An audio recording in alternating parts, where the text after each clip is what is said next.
in a negative or downward trend. So that's why I actually need to hear from you. And I want you to be as honest as possible in all the surveys you submit, as honest as possible. The brutal truth will help us to get better, right? If you try to manage us by saying, okay, well, they are trying, they are doing okay, and the man tried or the woman tried, you are not helping us, because we basically just think everything is working well, right? So we'll need all that feedback. So when we do a survey on a weekly basis or on class by class basis, it's so that we can actually, improve on that class. To a large extent, your class may not benefit from that improvement, right? Future classes will, right? And every now and then, I normally open up the classes again to alumni to come in to refresh. And when I do, and you come in, you will see all of that improvement that you helped us make, being implemented, and you can benefit from it again. I hope that's helpful.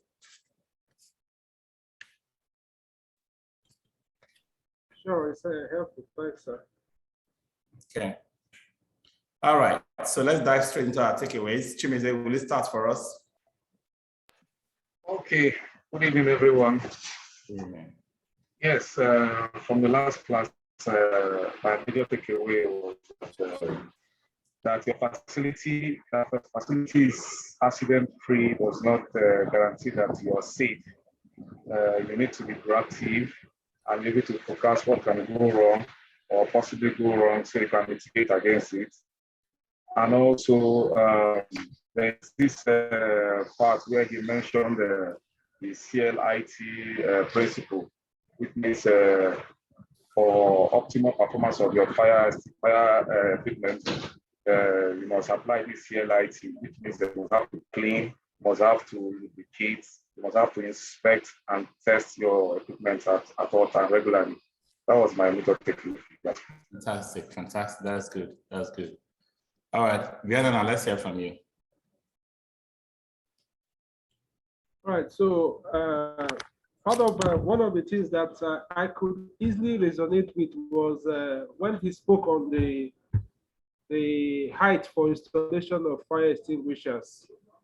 And I noticed that most times when I visit a facility, an event, and there's a fire extinguisher, it's almost immediately I'll begin to do some kind of inspection. Yes. And I've noticed several locations that they will install it at a height that is not easy. In one instance, I visited my children's school, and I asked one of the teachers to bring down the fire extinguisher. And she was struggling with it. So the height should be about the waist level, so that almost everybody can have access. Because it is a pressurized equipment, meaning that if it falls from an height, it could explode. Yeah. So that is very important. And if there's a fire, you cannot grab it easily easily, then it's useless in its place. I've seen a situation where they were so afraid that the fire extinguisher would be stolen that they actually chained it down. I've also seen where it is placed in protector. Yes, burglary proof around it, right? So nobody can steal it, just secure it, So at the end of the day, it becomes a show. It becomes part of the decoration. It's no longer going to do the job of a fire risk management tool. All right, thank you so much for that. Okay, then just to also add, and also emphasize the need for the fire risk assessment, because the adequacy of whatever control we introduce in an environment to a large extent will be dependent on the outcome of the risk assessment that is done. So that is also key. Good. Very good. All right, let me hear from MM. MM is just stepping up. I'm calling your name.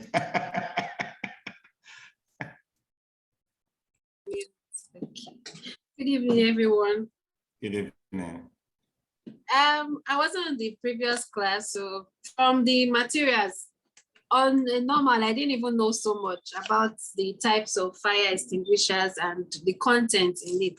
So that's my major takeout. Okay, fantastic. Fantastic. Now you know the kind of fire extinguisher to recommend for different kind of places in your facilities, so that You won't put the one that will make the fire worse. Because anybody that comes to pick a fire extinguisher will pick the one nearest to him, right? Yeah. So once you know that this one will not take care of the likely kind of fire from that area, you put the one that is appropriate for the kind of fire that is likely from that environment, so that if anybody grabs the fire extinguisher, it's not creating something worse. Thank you, that was good.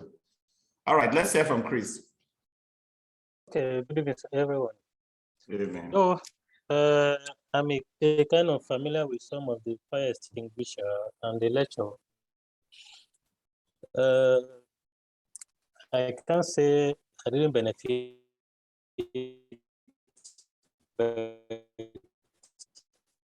I'm familiar with so many of the only training for those around which is key. And I'm even recommending for the training of my staff in that from the refresher of the training I got 2 days ago. So, okay, fantastic. If any of you need to do building user training on health and safety, or you want to do FM team training on health and safety or risk management, please don't forget to contact Max-Migold. We have the best hands, right? Engineer Kalakwa has done tens of such packages for different organizations across the country. So don't forget to contact us. We do it at a very good price as well, okay?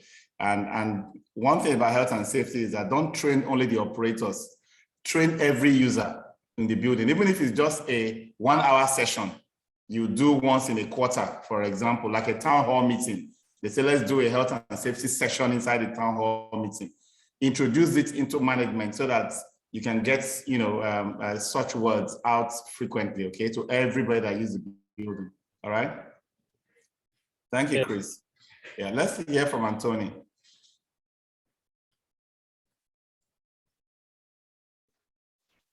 Good evening, everyone. Evening. Yeah, well, actually, my take home from the last class was, though like the previous speaker said, I'm familiar with some of these fire extinguishers, but actually what my take home was just majorly the 3 elements that occurs before fire will take place, which is mostly the oxygen, the fuel, and the fuel and the heat, which as of yesterday in one of my facility, we have a painting going on, and it just caught my eyes. I saw that a fuel, that's fuel, normal fuel was under, my diesel tank, very close to my generator. And this really, I have to immediately ask my security men to get that thing out of that place, because from what I've learned from the last class, I know that fuel, it's a combustible item, element exactly that can occur. So with that, I was able to know. So it's really an eye-opener for me, to know that this and this, is not supposed to be where you have your generator and your changeover switches. Fantastic. Fantastic. And it's really helped me, and I have started putting them into practice. Fantastic. I really want to thank the 2 speakers of the last lecture. They really did well, despite the fact that we have some issues here and there. It was a good one. Thank you so much. So you mentioned paint. There are glues. Yeah. There are glues. Exactly. There are fumigants, other fumigation chemicals we use. There are air fresheners, aerosols, anything in cans and canisters. There are gas fuels. There are cleansing agents like hydrogen peroxide and methylated spirits and hand sanitizers. There are certain cleansing agents that also are used for bleaching that are also fuels, easily flammable items, in addition to everything that comes out of your gen or goes into your gen, the oils, the petrols, the diesels. There's so much. You know that even having stationery in a space that can warm up sufficiently to a certain temperature is a big hazard. You're putting a fuel, which is the paper, anything that's too dry, around something that can become hot. So let's just be conscious of what it can be. When we talk fuel, we think petrol and diesel. That's not just fuel. Virtually everything around us can become fuel if there's a poor mix of these three fire collaborators that we talked about. So well done. Thank you for that, Anthony. Thank you very much, sir. All right, Yusuf.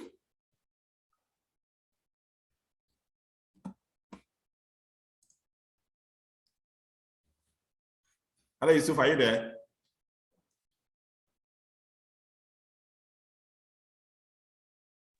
Hello. Yes, please give us a takeaway.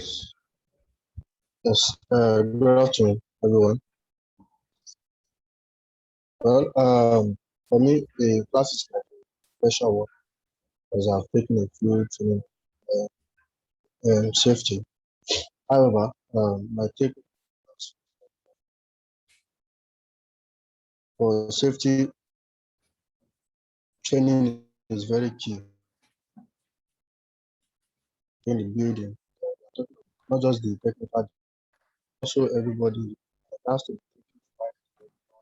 And I also pick from the class for fire protection strategy in place. If the company has the capability, they should not just look into the firefighting, they should also look into fire protection systems and fire suppression systems. And the facilitator also talked about the importance of having fire safety tools. You don't just have all this firefighting, but it has not been put to use once. You just feel like it is there, just there. It has to be put to use, and then it should also be maintained. To check that each and every one of them. You know, if it is not put to test, you won't know if it is truly ready for any eventuality.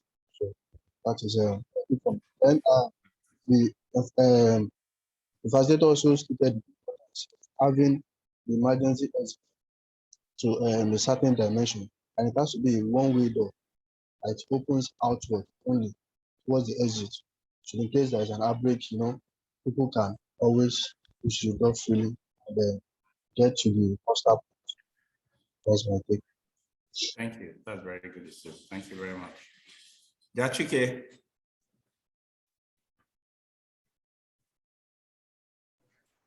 Good afternoon, everyone. Good afternoon, sir. Welcome. My major takeaway is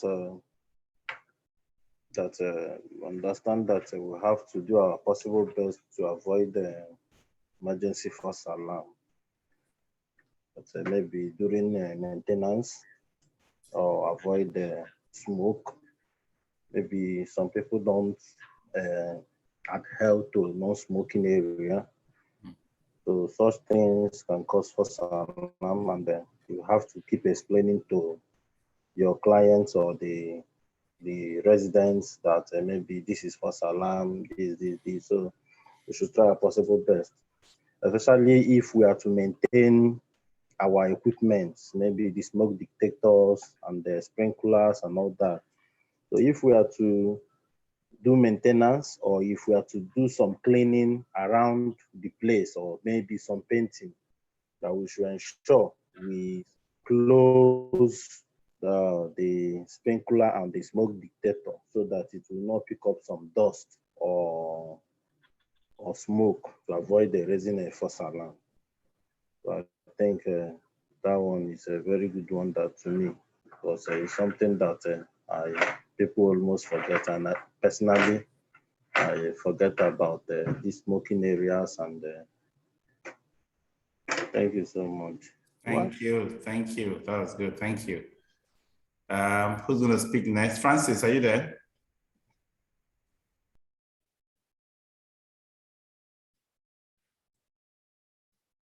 Francis, are you there?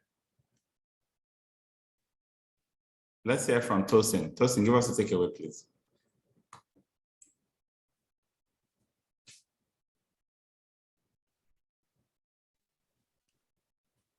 Good afternoon, sir. Good afternoon, house. Yeah. Can you hear me? Yes, a bit faint though, but let's try. Am I audible? Yes, go ahead. Okay, all right. Yeah, my takeaway for last week is around the risk assessment process. As much as I know to identifying the risk, I was able to like have it much more so that one can eliminate think, identify hazard, post threats, analyzing the risk. There are some risks that risk because we are used to them or used to it. You know, actions like for example, after the class I was just walking around the facility to see things as though I'm a visitor in the facility. So I saw some fire extinguishers not actually immediately. Oh, looks like Tosin got disconnected by his network. Let's expect he can come back in. Toby, can you give us a takeaway in the meantime?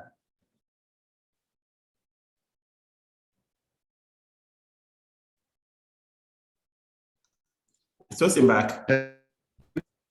Tosin back? Tosin? I've been talking to I was asking if I know. See, you broke off at the point you talked about the inspections. The inspections you did. You did some inspections after the class. That's where you cut off from. Okay, yes, and I said that I saw some fire extinguishers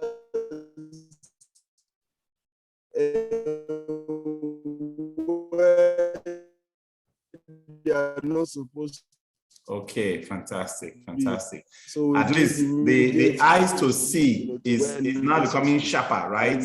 Because we may do these inspections. Ensuring that those ones too are there. Yeah. Very good, very good. We may do all those inspections, but because we don't know what is right and what is wrong, what should be standard or specification, we may not be accepting it the way it was hung there for us. But now you can now say, no, this is not right. Let's fix this. Let's correct that, which is a lot of, this is the real value this training is giving to us. Thank you, Tosin. Welcome, sir. All right, Toby, over to you. Good evening. Good evening, sir. Good evening, sir. Good evening. It was about inspection of the fire equipment. There are buildings or facilities we have visited, and notice when I passed the fire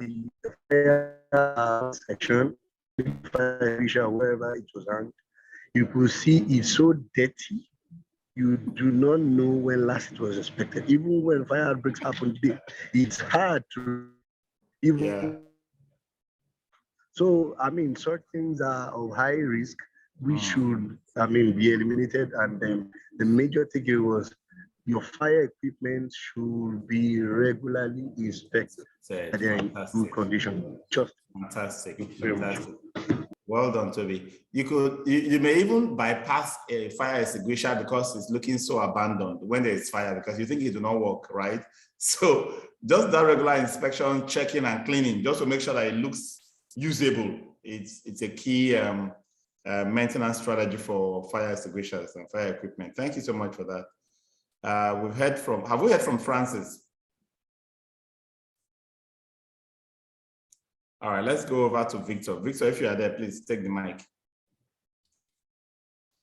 Good evening, sir. Sorry, good afternoon, sir. Good afternoon, everyone. Good afternoon, welcome.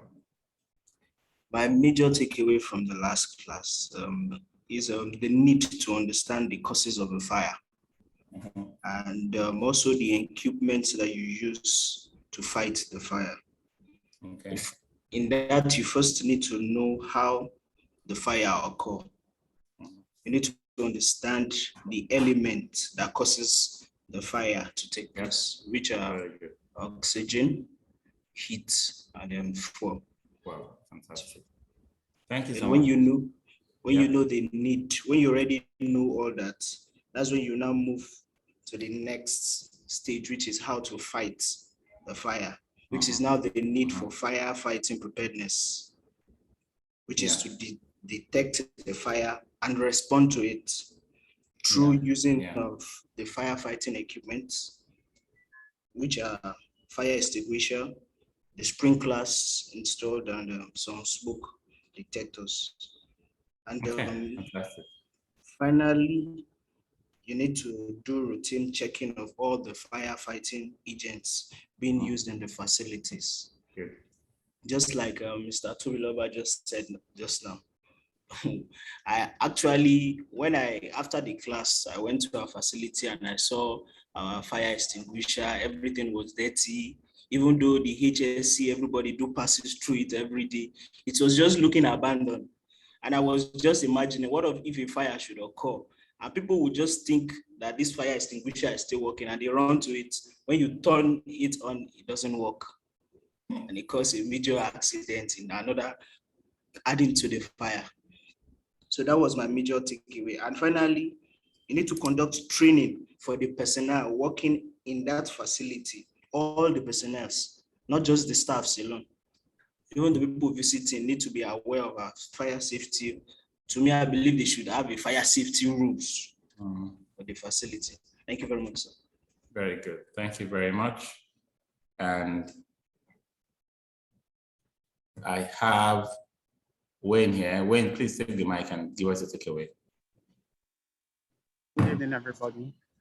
Good evening. My major takeaway for last class was the elements of fire, which everybody have spoken. So let me just go to the one that may not have been touched. Our role when fire occurs.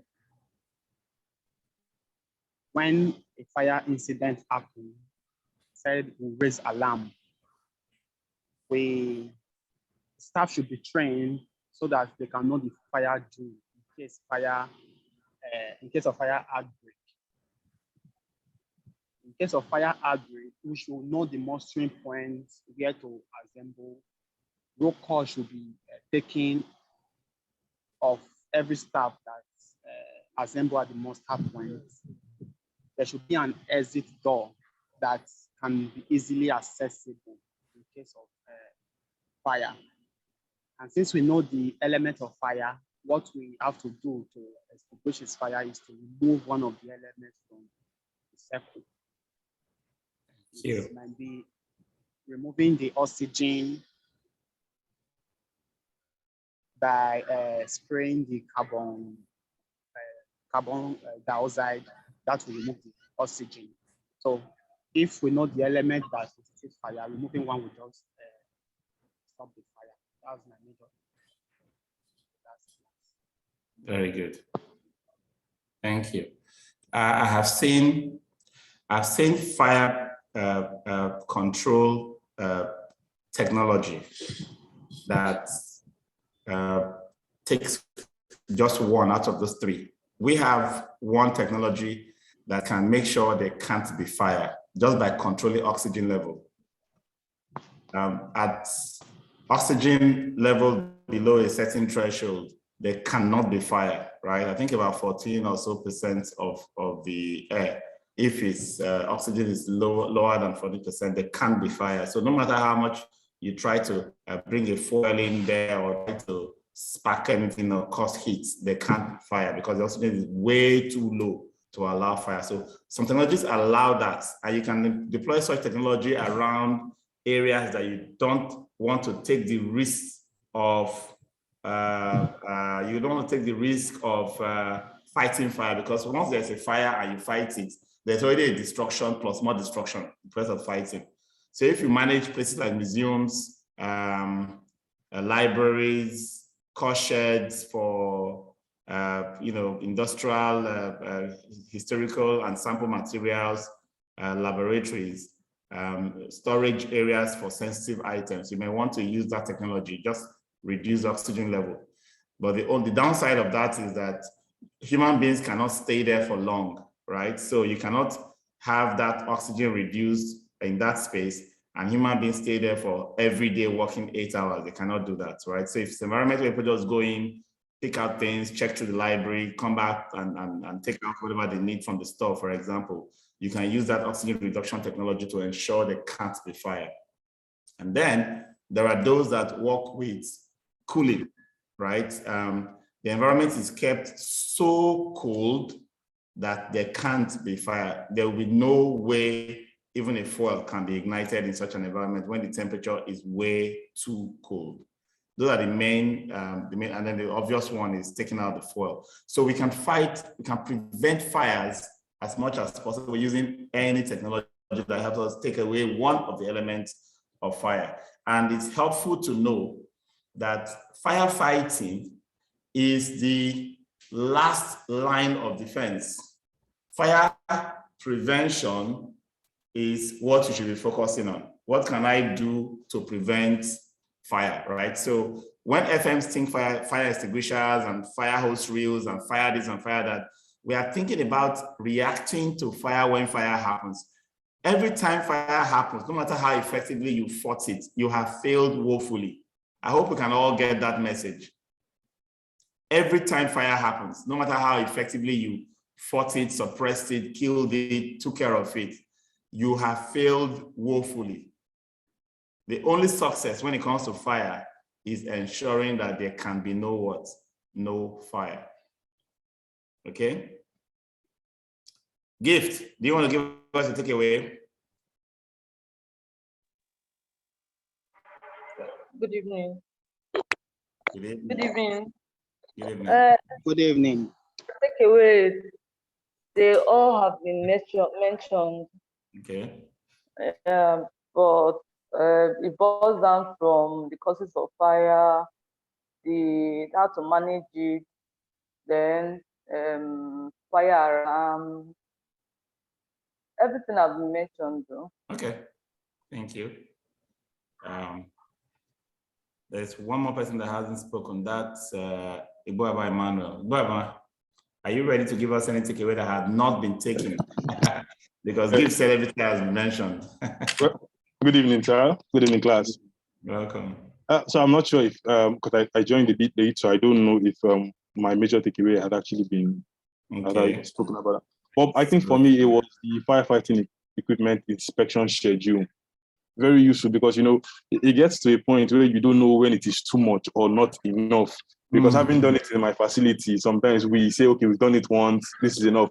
But having that being broken down, the fire extinguisher has been done monthly, the hydrostatic test for the sprinkler system, just being able to see that in quarterly and knowing that these are just the basic standard was actually very useful for me. And also, like I said, the firefighting standard, the accessibility, knowing when and where the fire extinguisher should be placed and how it should be placed was actually very useful for me. So I think that was, for me, that was the major takeaway. Then also something actually that I did not know about that was very surprising to me. Now, the smoke detectors for me, I felt like when you are doing the inspection, once the red light is blinking properly to me, I felt that that's okay. It never occurred to me that you had to sometimes take it down, at least blow it in case of dust. So in case there's a fire, it works effectively. So that for me was an eye-opener. It was a major takeaway for me. Fantastic. Thank you. Fantastic. Excellent, excellent. And there are these simulators, smoke simulators. When doing one of the scheduled maintenance activities on your smoke detectors, where you actually take it close, light it out or ooze out a little smoke, and then the detector identifies it as smoke with some warmth, and then it triggers to say this fire detector will work when there's a real fire. Because sometimes you really can't predict that because you're seeing the light blinking, it's working. So that's why you see many of them will come up, they will have that little switch, like a button that you can push and hear the sound, or the one that you can use, this smoke simulator that comes in a stick that's extendable. You raise it up, you release it, and then it triggers that there's a sense of fire. So, but not all the checks are done every time you do the checks. There are checks to do every 3 months, there are checks to do every 6 months, every year, every 2 years, and so on and so forth. So that's how you schedule them. You don't do all intensive checks in one go, okay?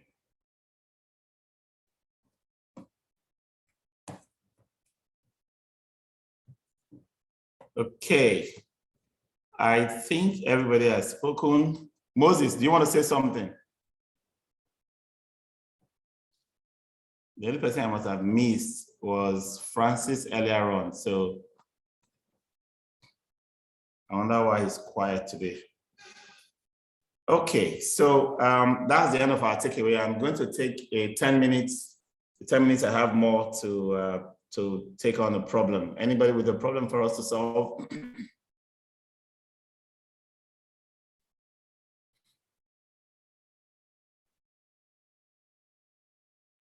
Definitely, I think I do. I have a question I wanted to pose to you.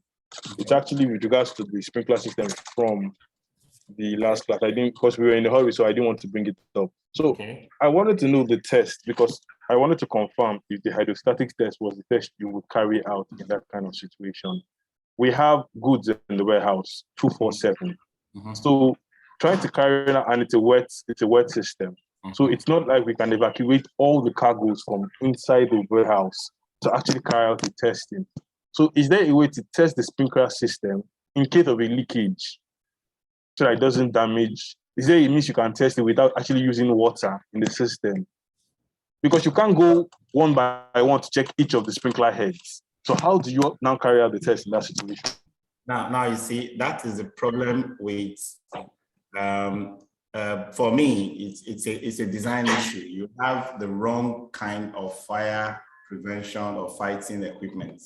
Okay. If you have a space that water damage will be excessive, that things will not be recoverable after water, why would I want to use water as my firefighting solution for such a space?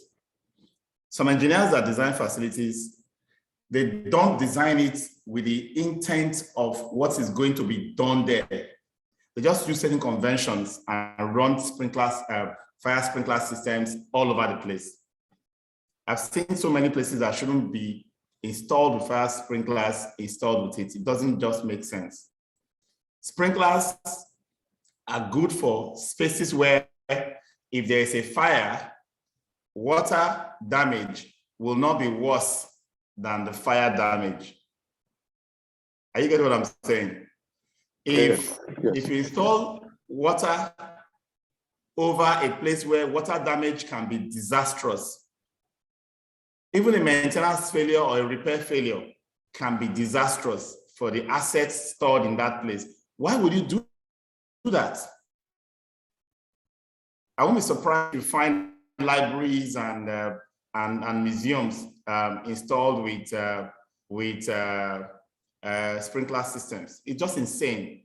I will install sprinkler systems in offices where there is an enforcement of clear desk policy. No document stays on the desk when you go home. Everything goes into metal lockers, right? If we have safes and lockers to store things away and it's just tables and chairs, I would allow water sprinkling system in such an office. Otherwise, I wouldn't even dare. There are gaseous systems. FM200, for example, can be used to manage a warehouse successfully. If there's a fire outbreak in a warehouse that has loads of goods installed, you can use FM200 to ensure that the system does not pose a problem on its own. Then, when it comes to testing and checking the system, you can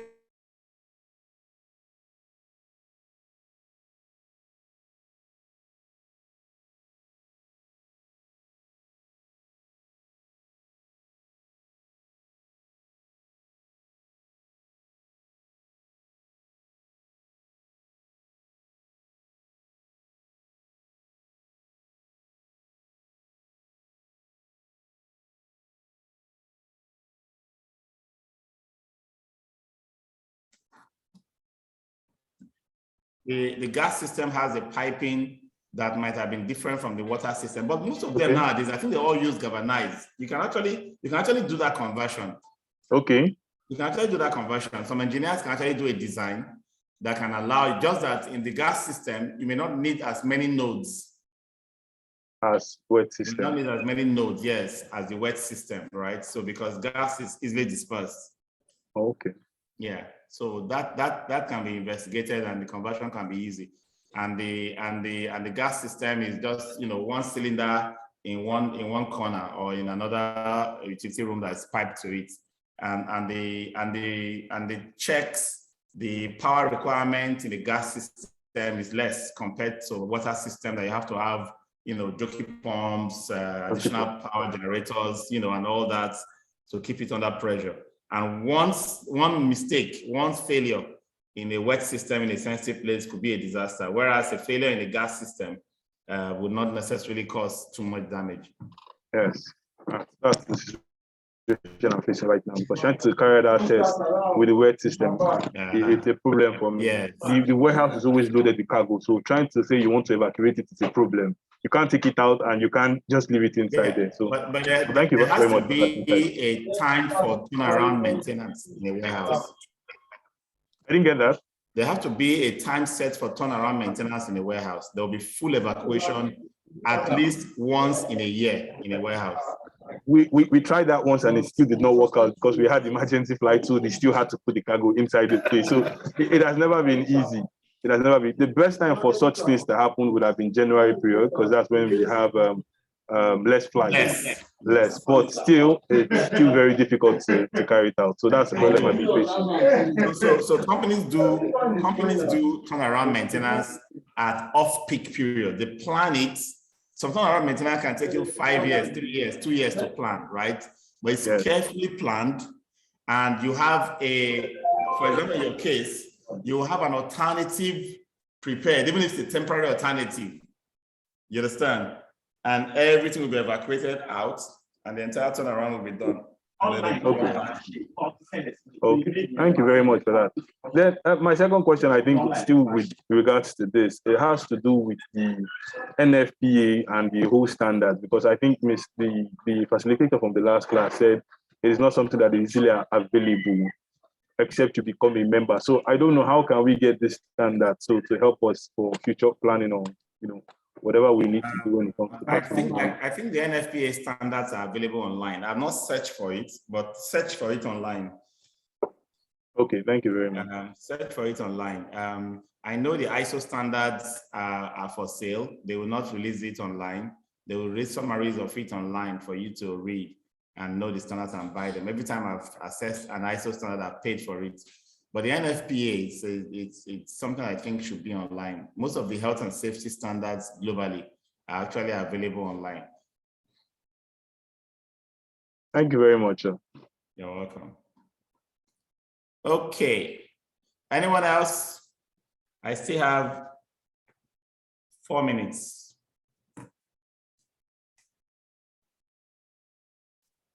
Okay. So in that case, we'll take the 4 minutes as our break. We'll be back at 5 o'clock for today's class. Thank you very much. Happy that we had that fire equipment maintenance class, and we had the health and safety class, before this emergency preparedness and business continuity class, because they kind of follow through with each other. Sometimes we tend to forget the more important aspects of the work that we do. How we, as facility managers, are not just there to ensure that the built environment is available, that it is running, but that the built environment is providing the strategic results that it's supposed to provide to the business owners. We take almost for granted that it's because of the business or the organization and its people that we are doing what we are doing. So today, in looking at emergency preparedness and business continuity, we're going to take a step up away from our day-to-day look at the building, the infrastructure, the how maintenance and things work around us. We'll assume that we have done all our operations and maintenance well. We have a good strategy for managing operations and maintenance, and that now we are looking at what else, what can go wrong, beyond the normal. So we're going to define the two key definitions in our today's class. Emergency preparedness is the first one. A strategic and managerial function tasked with creating an operational framework that identifies, tracks and documents, and mitigates operational vulnerabilities to workplace hazards, right up to and including catastrophic disasters.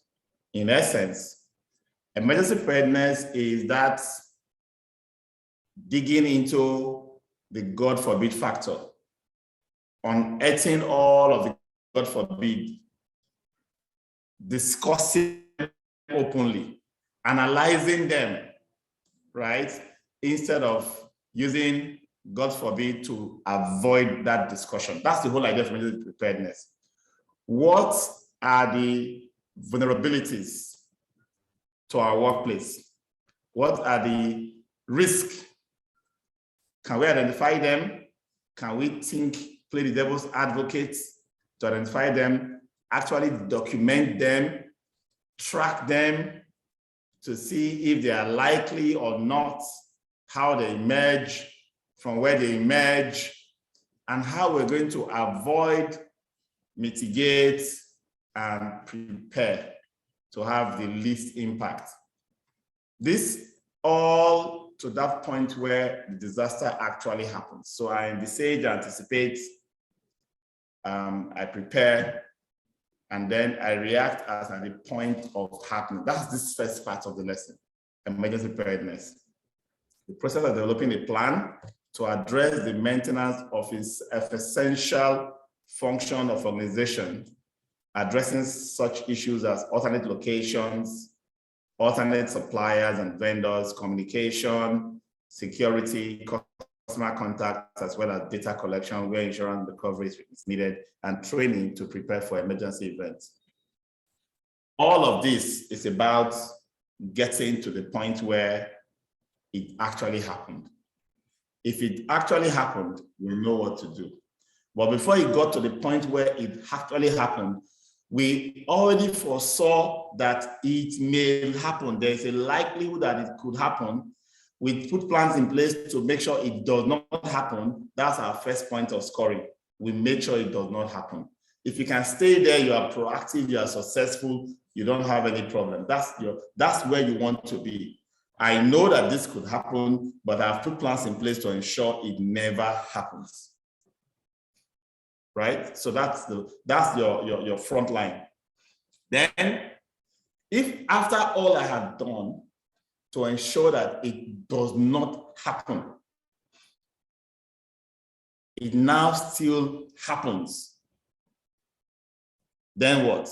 Am I going to say, oh, well, that will be done? It's God that says it should happen, therefore I fling my hand in the air and there's nothing more I can do? Or do I say, I have another plan? This is my second level. How can I reduce the impact? That's what we call mitigation. That's my second plan. Reduce the impact if it does happen. So those are the two aspects of emergency preparedness that we're going to look at. How do you make sure it doesn't happen? And when it does happen, how do you make sure you can mitigate the impact or reduce the impact? All right. In looking at our facilities today, what are the common hazards and risks that we should be thinking about? They are mostly physical for us because we manage physical facilities. We manage physical buildings. They are mostly physical. And majority of them could be environmental. Some could be human factors. Some could be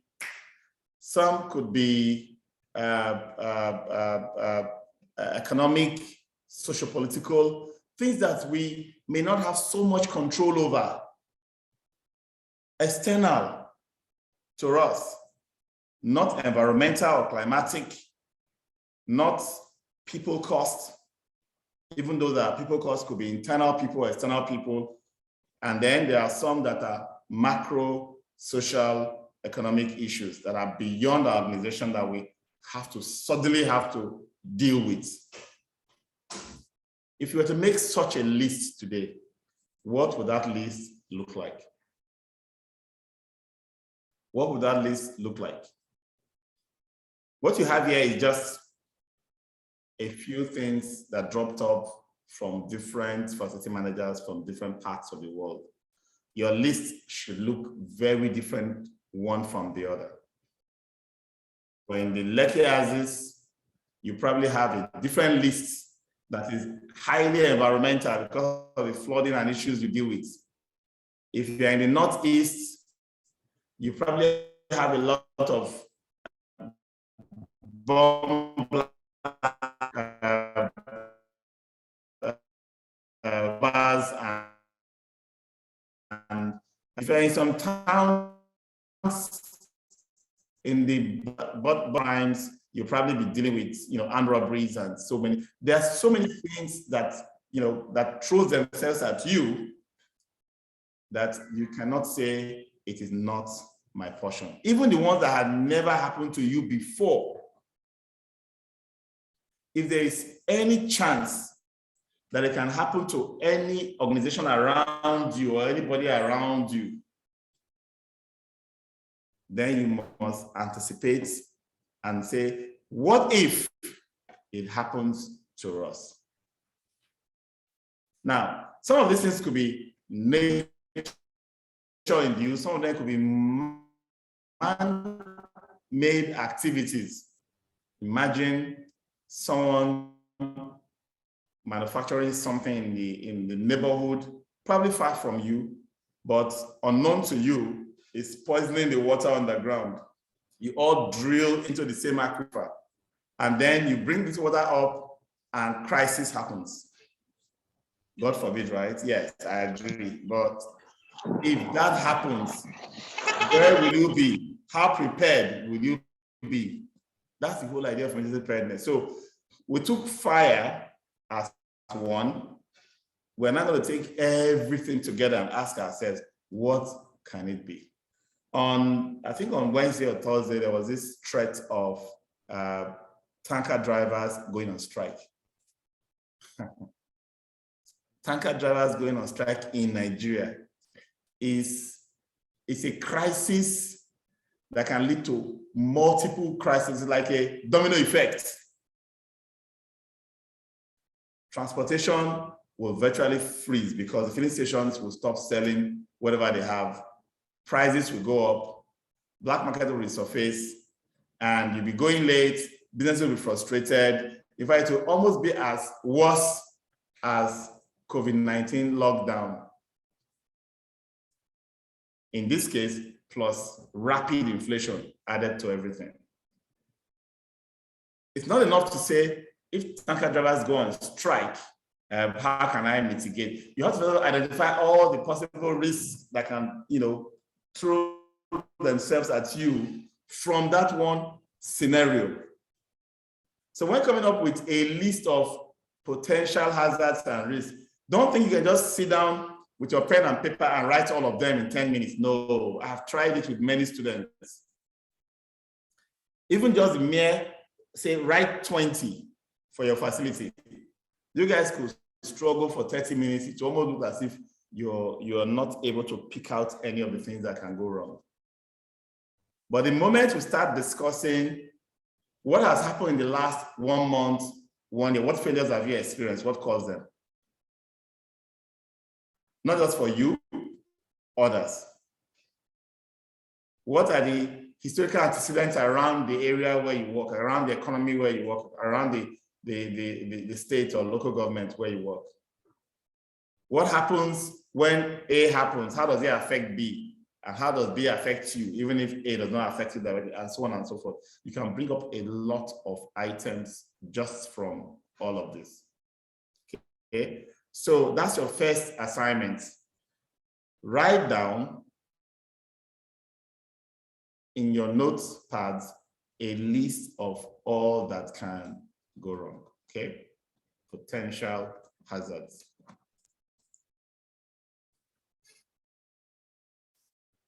So I talked about it as 2 parts. Emergency preparedness is a state of being prepared for all emergencies and ready to respond to save lives and property and to support a return to normalcy as soon as possible.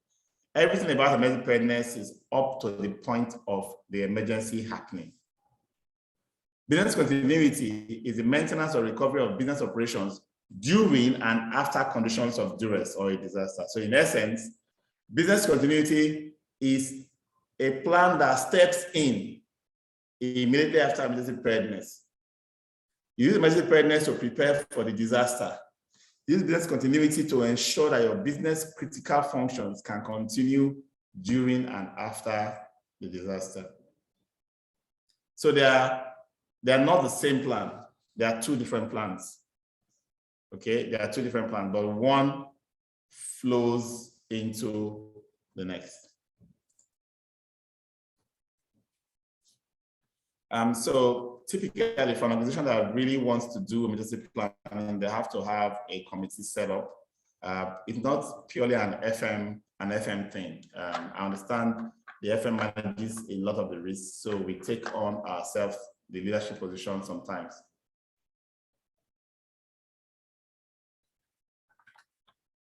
But because it's going to affect the entire organization, the core business, whenever anything happens, there are decision makers in finance and human resources and public affairs, legal operations, production, facility management, tenants, and even outside resources. It's important to have that committee. That committee is actually best led by the CFO, the man who is responsible for ensuring that profit is always being made. Best to be led by him. But be rest assured that when they find out 30 or 40 things to be done to ensure that we can stay on, more than half of these things will drop to you, the FM. So be ready to help in identifying them and also the plan to mitigate, first to prevent, then to mitigate, and then to continue the business. So the competent facility manager is able to participate in, support, and sometimes lead the organization's emergency preparedness program. He's able to develop a risk management plan, develop emergency management plans and procedures, metrics and tools, oversee simulations, drills, exercises, ensure security of systems and services, participate in and support the organization's business continuity program. Now, most business continuity program has you as a supporter, not necessarily a driver. So be ready to add your strategic enablement at this point. develop business continuity and develop and disaster recovery plan, prioritize facilities, operations, and systems, define protocols for initiating plans, define metrics to evaluate program effectiveness. So this is one of the areas where we look at the FM's job and we'll say, okay, so who is this FM? He's supposed to be managing facilities for people to use. His job is to ensure that the people can deliver on the work that they are doing in that space. And to ensure that they can deliver the work they are doing in that space, he makes sure there is no disruption. That's why this competency is so wide. So depending on the level of your organization, you might be just like a compliance officer, ensuring that the necessary permits are in place, ensure that the necessary inspections are done and recorded, ensure that the necessary reports, if there are incidents, are made and recorded and filed off and sent to the appropriate quarters, and so on and so forth. When the organization has a little bit of planning, a little bit of integration, the FM manages risk through prevention and mitigation. Identification of essential processes and plans. We begin to have a corporate playbook, how things are done. Then the FM needs to develop its own FM processes to match, to fit into the organizational processes. Because the organization itself as a core business cannot develop FM process. So the FM needs to be able to develop its own processes. This is the foundation for emergency preparedness and business continuity. You must know what you want to achieve and why, and you must know how you want to achieve it. It is based on that you can now tell what could stop you from actually being able to achieve it. So when an organization has strategically aligned functions and dedicated emergency preparedness and business continuity functions or teams, then the FM's job now begins to support continuity plans. You begin to contribute your own quota from the FM standpoint. What are your priorities? Basically, what are you trying to, what will you get out of business continuity and operation business preparedness? Your assets need to be protected, mission essential processes need to be continued, compliance with laws or regulations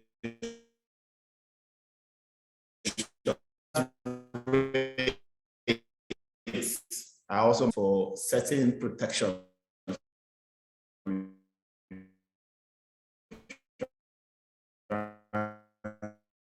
Companies. But if the companies are kept, the trans company, the reason is the likelihood of such events occurring is reduced because you have a plan and a consciousness.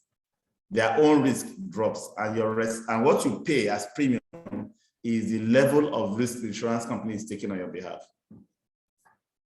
Increased stakeholder satisfaction, there's usually that general satisfaction from all stakeholders that you are doing the right thing. Better communication and teamwork, increased efficiency, fostering a proactive orientation, decreased vulnerability to litigation. Let me look at this proactive orientation. So first, you have your operations and maintenance program and plans in place. Then you now have an emergency preparedness program on top, which means at 2 levels, you are ready for no surprises. No surprises. You deal with things on the normal level, you deal with things at the abnormal level. You plan the normal, you prepare for by planning the abnormal as well.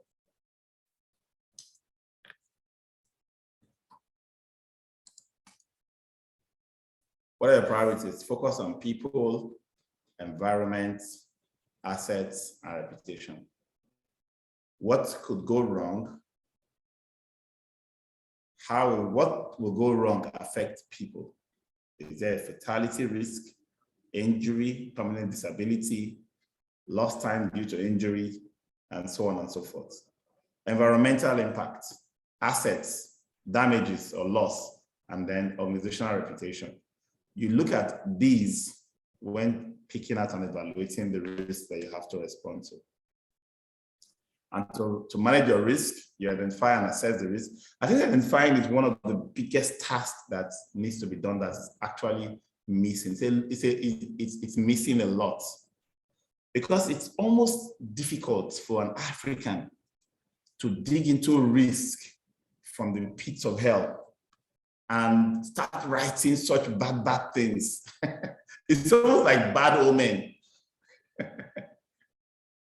It's almost like bad omen. Why would we be conjuring up such evil? Right?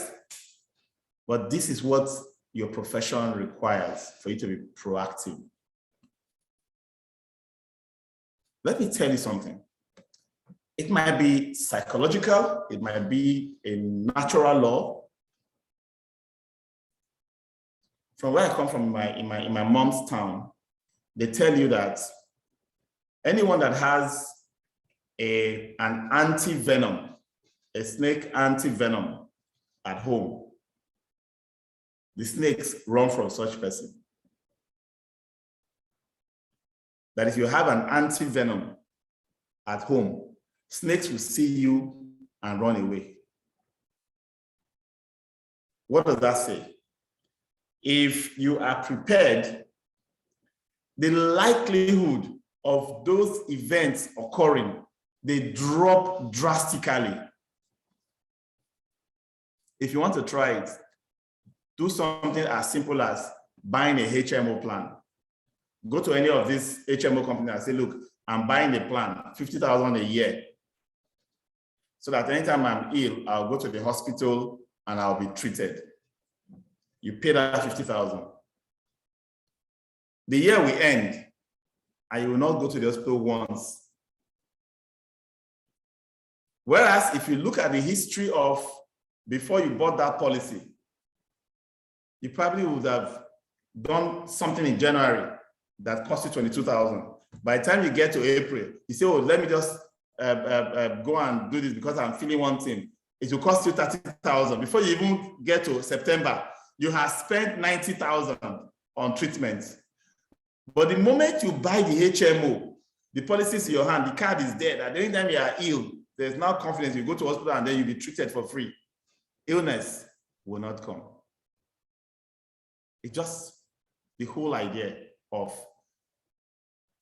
first identify the risk, find out things that are possible from the darkest areas.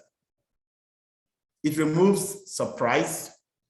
It helps you think proactively. And because you are thinking proactively with full consciousness of those things you've planned against, they don't come because you don't have any of the negligence or carelessness, or people around you don't have that mind to let it happen.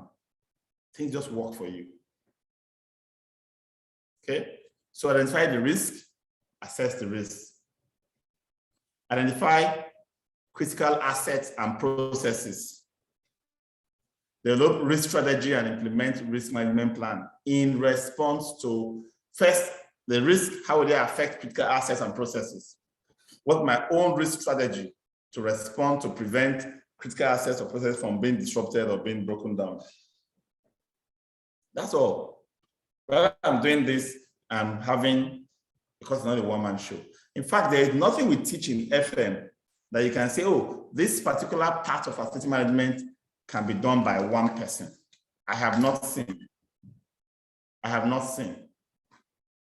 Okay, so you cannot ignore the fact that you have to have continuous communication, brainstorming.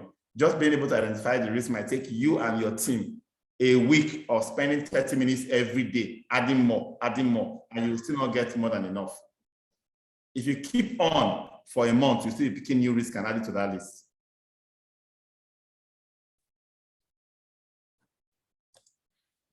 So these are the tools for risk assessment. These are the two key tools for risk assessment. The first one is the risk assessment spreadsheet.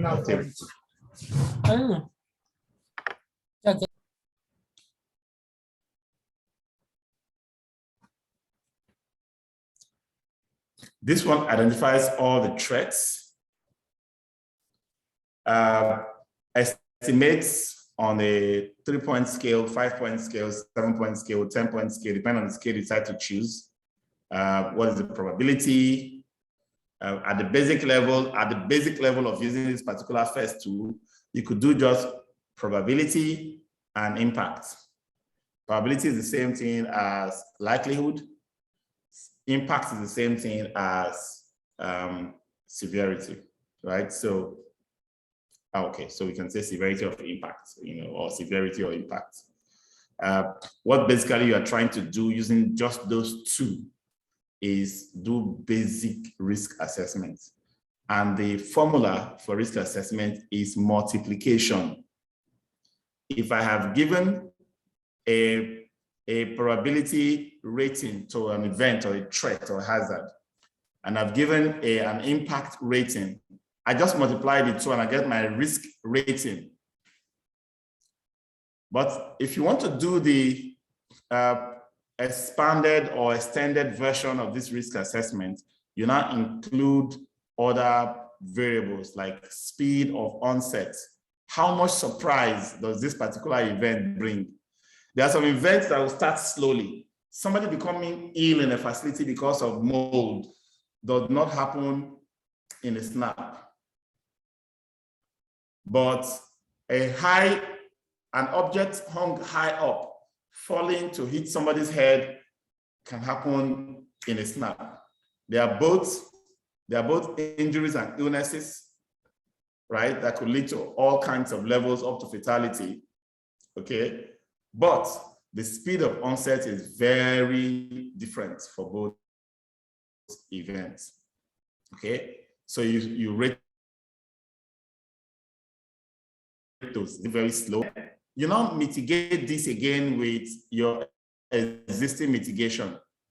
If you already have processes, engineering controls in place, that particular risk item needs to be moderated by those existing mitigation. And then you multiply A, B, C, and D. By the time you multiply them, you get your threat level, your risk level, your assessed risk value. And then you can now rank them according to the biggest one up and the smallest one down, or the smallest one up and the biggest one down. You rank them according to their level. The reason you do that ranking is because you need to identify your risk schedule, your risk threshold rather. Your threshold as an organization speaks to how much risk you are willing to accept. You know that when you are responding, reacting, or planning for risk, there are some that you just tell yourself, for this risk level, we will do nothing. There's no need to plan for every risk. If I live in Yaba and there's a risk item that says aeroplane crashing into my facility, it's a risk item. Likelihood may be very infinitesimal, but severity or impact might be fatal to, to the end level, right? But by the time I multiply the two, what do I get? A very low risk. So let's assume I'm using a scale of 1 to 10, and likelihood is 1, and severity is 10 if it does happen. By the time I do my risk, it is now 1 times 10, which is 10. Now, 1 times 10 is talking about low likelihood, high severity, but together they form the risk level. And 10 out of a possible 100 is low. Possible 100 because I'm using a rating scale of 10, which means maximum likelihood will be 10, maximum severity will be 10. Multiply the two together gives me a maximum risk level of 100. So the worst risk I can have is 10 over 10 on both ends, which is 100 in risk level or risk assessment. Now, if that is the case, I can tell myself every risk in my risk register or risk assessment that is below 30 over 100, I will ignore. For example, in the case of that plane crashing, I won't build a crash-proof structure over my building. It will be too expensive to do that in the first place, and the risk is too low for it to be something I'll plan. I'll simply say, if for any reason a plane that should leave Ikeja and be flying into the Atlantic Ocean or flying into the hinterland decides to pass through Yaba and crash to my building, that means we'll accept it. That's how low the risk is. And we agree to accept it by doing that. So we draw a line on that point and say, below here, no planning. Above here, everything that falls 31 and above must be planned for. We can also use the matrix. What the matrix does is to use a quadrant that places every risk item in a very simplified 4-quadrant plane using this 2-plane impact and probability or severity and likelihood, whichever words you decide to choose. If it is high impact and high probability, it goes to my high risk. High impact, high probability goes to where? High risk item. If it is low, probability, if it's high probability and low impact, it is medium risk. If it is low, it is low risk. So I just use that as simple. So if I tell myself, okay, let me do my risk planning now. First, I tell myself which one to draw the line under. I can decide all the low risk items should not be planned for. I can decide that as my threshold. Very simple threshold. Then I want to plan for all my high risk and my medium risk. But then I need to prioritize both in time, efforts, and budget for taking care of these risks, such that I know those that I must focus on. It's almost like applying the Pareto principle here. If I know the high risk compared to the medium risk, I'll take care of the high risk first, budget for them, plan for them, put processes in place to ensure that they never happen. And then I'll come down to the medium risk.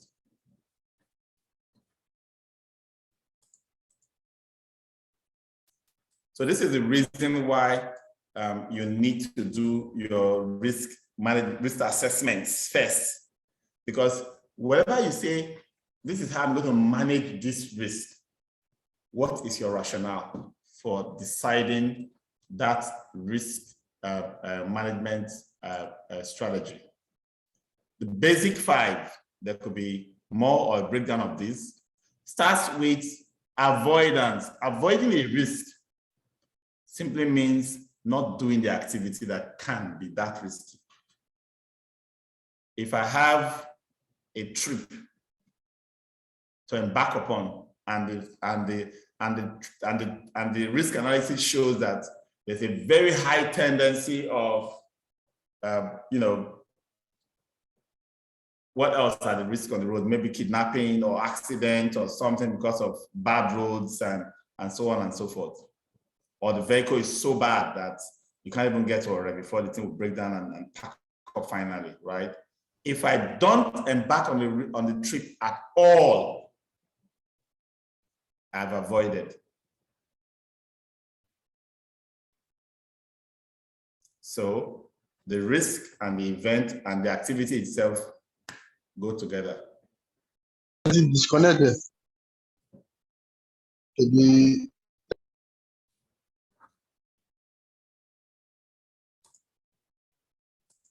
How does tolerance work as a risk management approach or strategy? For tolerance, you will go on with the activity without a plan. That means you tolerate. So everything below your risk threshold as an organization will easily be tagged tolerance levels for all of this. We accept that, some people call this one acceptance. You accept whatever happens and you live with it. So sometimes we talk about how much disruption does rain cause in rainy season. If you've done the risk assessment and the likelihood of rain is very high, but the impact of rain on your operations or activities is very low, the risk level is very low. Just ignore rain. Move on as if it is not raining. That's what tolerance is. Now, so we talked about tolerance, continue the activity, ignore the risk, accept the risk, basically.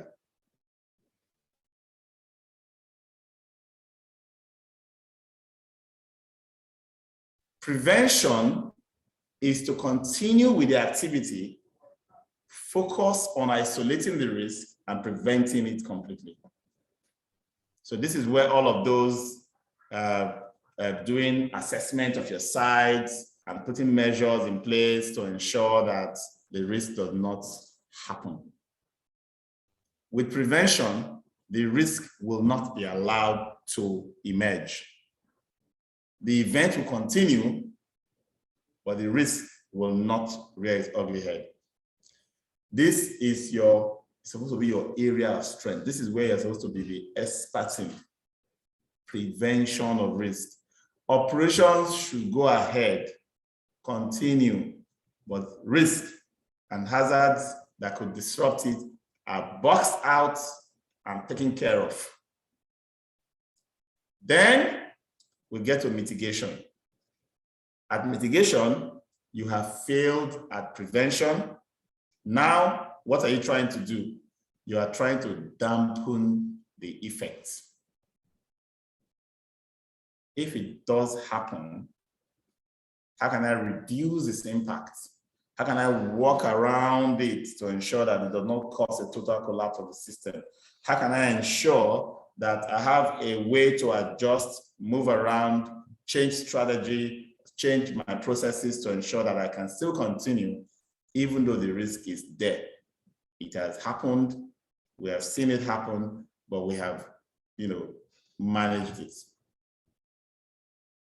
So while prevention will be to stop the rain from falling, maybe you call some of those talismanic guys to come and roll their stones and stop the rain from falling. Whereas mitigation is to put on a body wrap, something to protect yourself and your goods from total destruction, because you couldn't stop the rain, which is prevention. What about transfer? Transfer or share is using two key strategies or approaches to have a third party take the risk. Either you use a third party contractor who takes the activities to perform on your behalf and as such takes the risk with it. Instead of avoiding the activity because of the risk, I give the activity to someone else to do on my behalf. Now it's my proxy.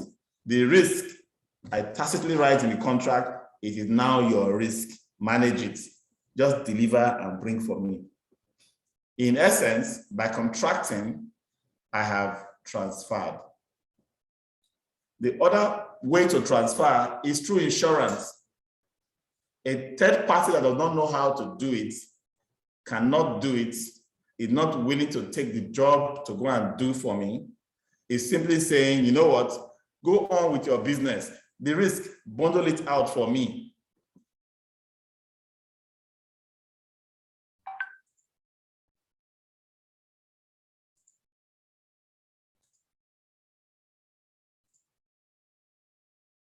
The risk aspect, take that one, package it, and then I will take that one from you, and then you will pay me a premium. These are the 5 basic risk management strategies.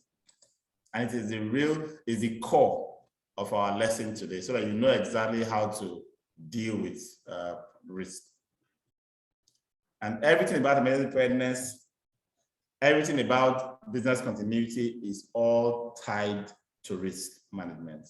If you know how to just do those few things we described in risk management for your main organization, for your FM department, for certain processes and activities you have to perform in your FM department, then you've done it, you're good. Risk management is the core of everything. So what goes into the emergency plan components? You have statute of authority. This is basically referencing the building code. You have the objective of your emergency preparedness and business continuity plan. You have assumptions and situations that that's talking about the context of your organization now. Emergency levels, command and organization. There's supposed to be an organogram that describes, that describe what the structure is. Because you could have a normal organogram that describes what everybody does in the organization. That's their core business. But then you now have an organogram for emergency situations. That organogram may not have people in their normal hierarchy in the organization, right? So you need to have that command and organization in place. Communication, before, during planning, before emergency, or just during an emergency, or after an emergency during business continuity implementation. What communication needs to take place, what form of communication, through whom those communication will take place. Your plan maintenance. You have your normal plan. This is what I would do. And then you have your emergency plan, right? Your normal plan now becomes a sub factor, because when there's an emergency, it means that some aspect of your normal plan will be suspended so you can activate the emergency plan, right? But your normal plan should have been working before you can call something an emergency. If somebody does not have a preventive maintenance plan for his generator breakdown is not an emergency, it's a failure of your maintenance plan. So deal with your basic duty. And then when it's working well, the way you planned it, and there's a disruption and something suddenly happens, you cannot say, I'm activating my emergency planning. Restoration and recovery, plan version and distribution control, people should have access to the documents. And then there are appendices, contact lists, policies. During emergencies, certain policies will be superseded by the emergency. It needs to be understood what policy will be affected by this emergency planning. And then the scenarios need to be planned and analyzed. And then you have the other stakeholders who are going to play roles in doing your emergency suppliers, list of supplies, your normal inspection and maintenance schedule, physical plans, as your as-built drawings, and how to audit your emergency plan. There could be a lot more that can come in here. Every organization will have its own structure to its emergency plans. And that's why every time I hear of, oh, let's have a template for this, have a template for that, I always like to say, look, if you Google up and find 5 different examples of anything we teach in FM, you will find that they all are different. A template was actually created by someone for his own organization, and it worked for him. If you pick on that, it may not work for you. So what you probably are looking for is examples of any of these tools that we teach. Look for those examples and then read them, understand them, see how the various organizations that have developed the different ones have adapted them, and then create your own just by getting more insight from what has been done in the past, not necessarily in form of a template. That's why whenever you see a list like this, I keep saying, don't take the list hook, line, and sinker. Take the list as ideas that you can add on and remove from, okay? Everything from when you are doing your business continuity planning, how do you activate the plan? What are the assumptions? What are the requirements for continuity? Contingency operation plans, process for reconstitution, how the business can return back to its normal arrangement or normal operations, continuity of data operations and documentation, training, plan evaluation, and audit. It's similar to preparedness, but the difference is that one stops and the other takes over. For example, I cannot activate a business continuity plan except an emergency has happened. I would have used the emergency plan to deal with the emergency, and then I'll use the business continuity plan to continue from during and after the emergency.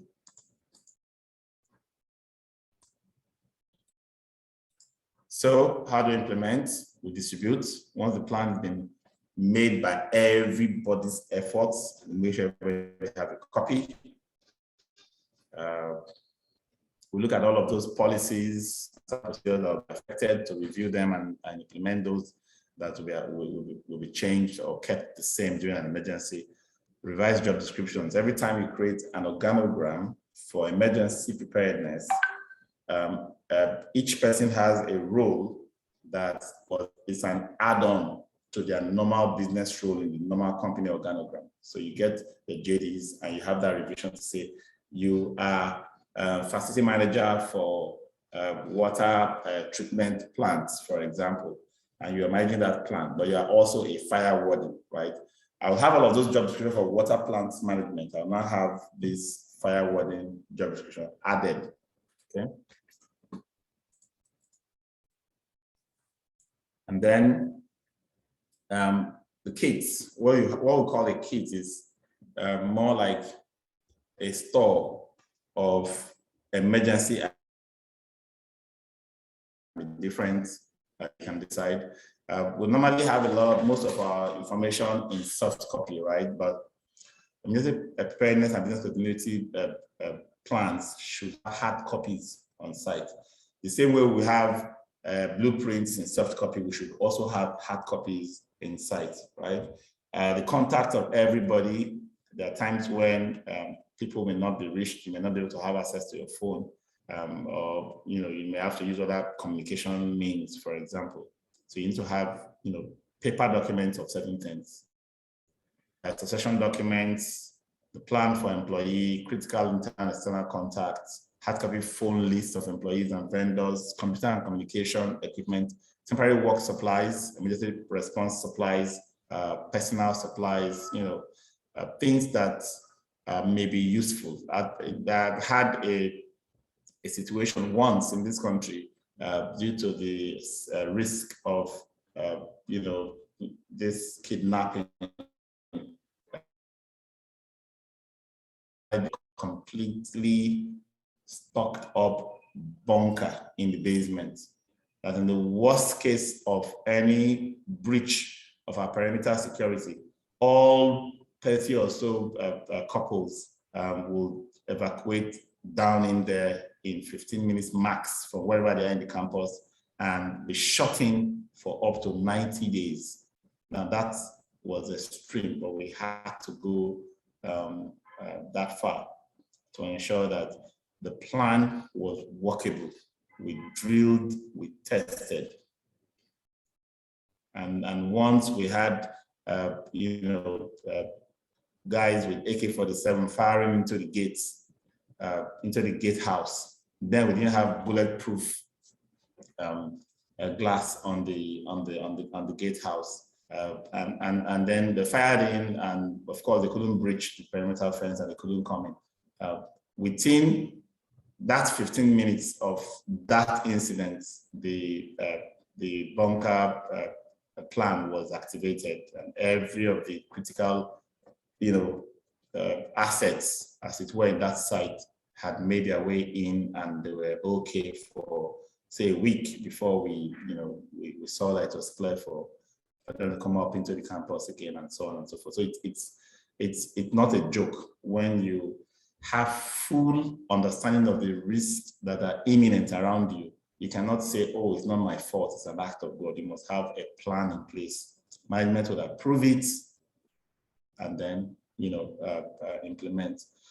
When it becomes impossible to sustain keeping them in that bunker for too long, what do? Find a way to evacuate, right? So instead of keeping them there forever, because of course they're not able to do what they came in to do, we just have to find a way to evacuate and take them all out to safety. That's another way. One of the strategies we said avoid, right? So taking them out to remove them from harm's way means they can't do what they came for.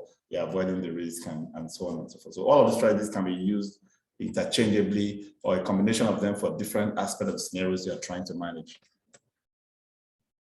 Let's look at a few practical approaches for our own environments. There are environmental management agencies. Lagos is pretty good. Lagos is pretty good in terms of emergency response. I had a friend once who had a fire in his house on the 26th of December, Boxing Day, day after Christmas. The fire took down, part of the upper floor in his building.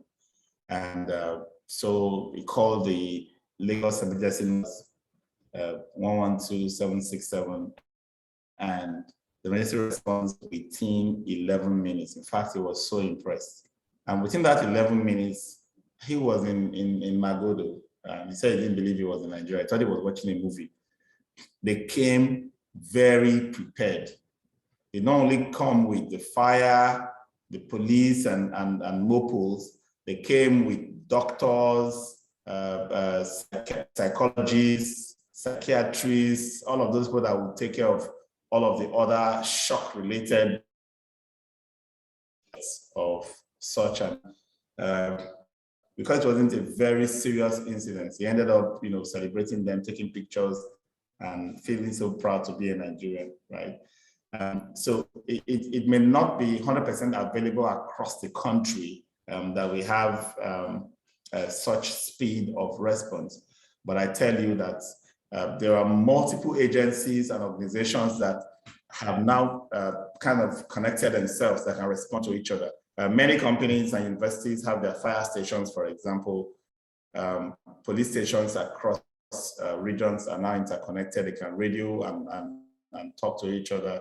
The environmental protection or environmental management agencies can also tap into resources that you may not even know they have access to. For example, pulling in the Navy to respond to certain situations, or the Air Force to respond to certain situations that overwhelms the police, and so on and so forth. You may not know that those things are possible until you actually put the call through. So it's important for us to know what that number is and keep it handy. And please don't play with the numbers, because that has happened before. When they became so effective, people started testing to see whether the numbers actually work. And so because of that, prank calls became common. I hope that is no longer the experience those agencies are having, so that they can focus and get their job done.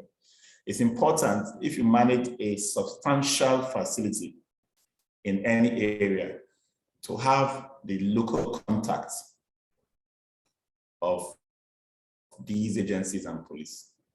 For example, where I live and around my office, I can't say it's substantial, but I have the DPU. I don't have just the so-called control room number they publish for us to call the control room and call the emergency number, right? I do. When there's a major emergency, I'll call those numbers.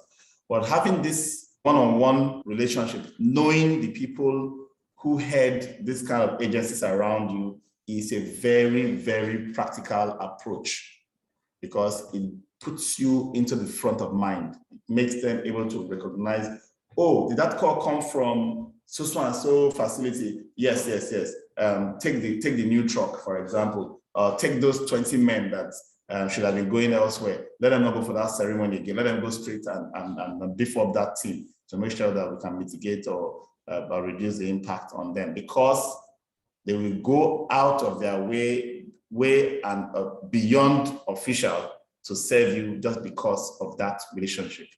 So it's important to know them. When you are developing your plan, it's also good to talk with them to give you some input. Some of them have stories of similar properties around, histories of incidents they've responded to that they can share with you. So share those with you. You look at it and say, I didn't think about this. It's actually a likely risk I should prepare for, and so on and so forth, right? Your vendor list.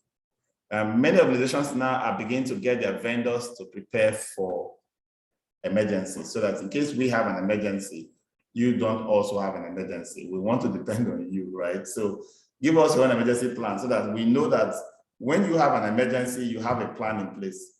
And when we have an emergency, we will not be dependent on someone who cannot take care of his own emergency, right? And then for your buildings, determine possible evacuation routes and assembly areas, assign first responders and designated first aid providers, consider alternate workspace. I've actually worked with an organization in developing the business continuity plan where they actually have a big building, a second building. You know, that used to be the conservative approach to emergency preparedness and business continuity, where when something happens, you're just told, don't come here again, go there, we'll deal with this one, and then we can come back. But it now leaves a whole reserve. Whether you're paying rent or you own the building, it's not like a value loss, just keeping that in place. Thank God for technology today, cloud everything, servers that are remote and virtual, and remote work and virtual operations have come to become a big part of it, but we must be conscious about what we are putting as our alternative. In 2020, I had a major crisis where we were forced to stay at home because of the COVID-19. We didn't quite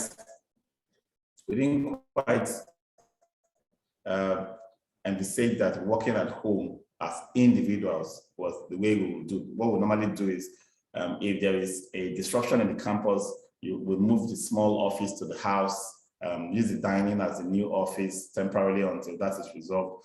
If that doesn't work, we get a co-working hub where we will all converge and get our work going, because most of our data are stored in drives that are in the cloud, right? So that used to be, but in this case, you can't even move.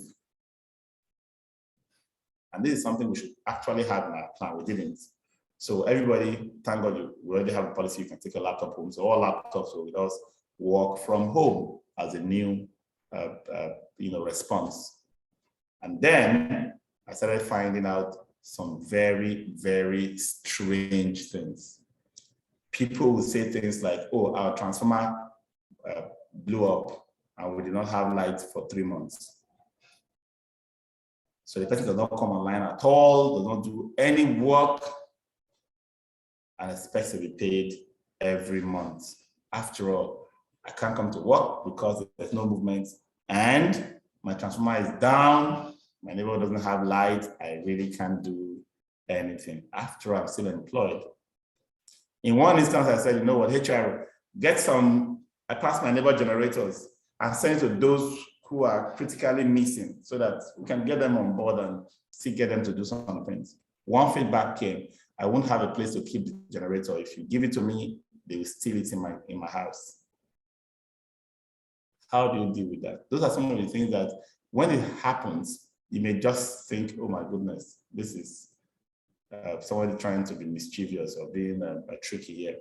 But these are things that with hindsight, the power of hindsight now, I can consider those when I'm doing the next iteration of that emergency plan to ensure that I can review it and ensure that I can catch. Some companies just use plans like, you know what, once we go to remote work, all salaries are slashed by this amount. You sign for it. If we are remote work and you're able to do online presence and online work for so percentage of the time, you get this. If not, you get that. And if you can't work at all again, then this is how much the company can pay you or ask you to be on full sabbatical until you can return to work and so on and so forth. So it's a response to a past occurrence that will make us now to identify that as a risk and add that to our risk management plan and ensure that we have plans in place to mitigate, prevent it from happening.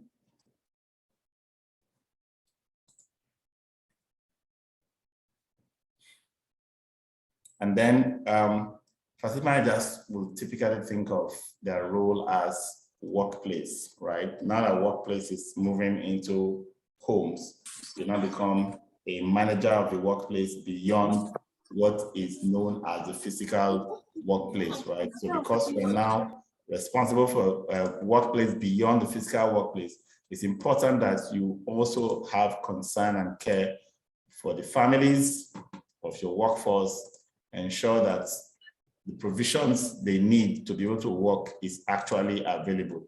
You make that available to them. And then when there are incidents, you ensure that you do thorough investigation of incidents and you cascade information to others who were not there, who did not know.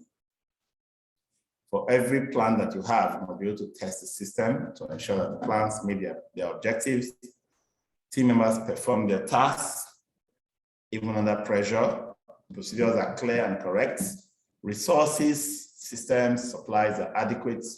Interdependencies of functions are working as planned. Accuracy and completeness of requirements and objectives.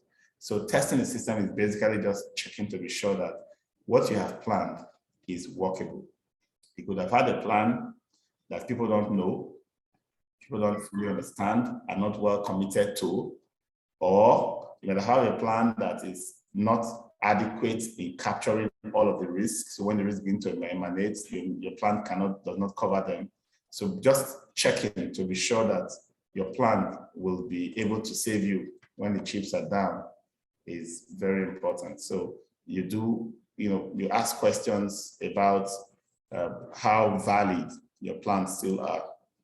Starting with the basic level of risk. Are the risks still valid? Have they changed? They could have changed. You could have been an area where flooding was an annual case and you need to put flooding as your number one risk in your risk management plan for assessment, right? And have all these mitigations on how to manage it. I lived in an estate once in the island area where I was new. I didn't know that my neighbors in that estate already had a way of managing that risk. When rain starts falling in the night, they watch it between that 8, 9, 10, and 11. By 11, the rain has not stopped, right? It has rained for up to 3 hours. All the working class people that knows that they have to be at work the next day by 8 o'clock, they all leave the estate in the night. They find a place to stay outside in town and are able to go to work in the morning. Being new, I didn't know that that arrangement was in place. I wake up the next morning after a very heavy downpour and all the cars seem to be in the parking lots. I thought everybody were in and I was wondering what's going on. I used to go to work maybe around 8 o'clock or 8:30 then because I was a GM then. So I started knocking on doors. What's going on? Your cars are all here. And ladies and gentlemen, they were all gone. They left last night. I was the only one left napping in that estate. So I told myself it can't be that bad. This estate is so dry. Everything is well drained. I'm sure there's just going to be a little puddle on the road there. I took the car out and I started driving into it. I got soaked to my pants that day. My car was filled up with flood water. I had not seen anything like that. I backed off, back into the estate. And I stayed indoors for 2 whole days. In fact, that was when I realized that the guys who have experienced it before knew there was no way out. You can't swim it, you can't drive through it. They had to leave while the rain is falling before the floods actually assembled. I was the only one left napping. So this is something that it could be a reality for you. But a few years down the line, after I've left, I virtually sold that place and I wasn't going to have any business with that kind of rubbish area anymore. Massive drainages were built. The roads were all paved and everywhere was filled, to some level that in the next 50, 100 years, you will not see any flooding in that area. Even if you drop a sofa into the drainage, it will flow away because the drainage was so massive. What happens to my risk management plan in such an environment? I have to change it. that priority I used to give to flooding as a big deal will no longer exist in such an environment, right? So I changed my program and my emergency plan based on the change to my risk. In the insurance facility, vulnerability has changed. Whatever strategies have they proven effective? Are training events effective? Have identified prevention and mitigation measures been taken? Are policies and procedures still effective? Are plans still aligned with the mitigation strategy?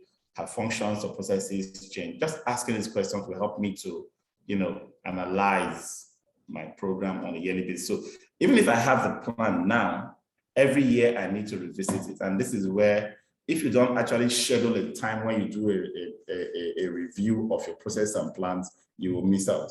The emergency plan I was talking about now, we have virtually missed out on it because last year was the COVID-19 year when we should have learned to, put all of that experience into it and reworked it. But this is 2021 that's about to end. We have not really had a time to schedule to go and review that particular document again. So these are some of the things that we need to think about. It's first have it, and then after you have it, how do you make sure that it's always relevant? That's the next thing. Okay.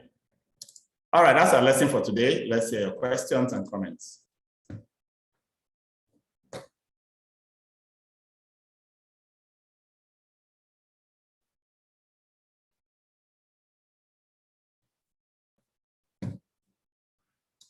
Francis, your hand is the first to go up. I've been looking for you in this class.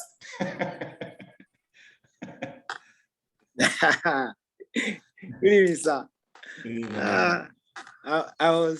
I was so hungry when we started the class. So in my head, if I joined immediately just to answer the preliminary questions, I won't enjoy the class. So let me just take that 10 minutes, go and eat. Go and load up, eh? Okay, yeah. That's fine. Right, sir, Lagos now. You have to keep looking for money in Lagos, even when there is no money. Don't say that there's no money in Lagos. But I still love Lagos, yeah. You always get something. Yeah, that's very sad. Any which way. Yeah. So, sir, I have questions. So let me start like this. When you were talking about identifying risk, in my head, I believe risk is supposed to be easily identified from experience, like past experience, something you have, like your experience now. It's easy for you to know now that if I stay in this kind of area, these are the popular risks and these are the possible mitigation and all that. I don't think risk is something, yes, you can hang something. If it's properly hanged, you don't have to see it as risk. It may be a low risk, right? And you may just see it as this is no risk at all.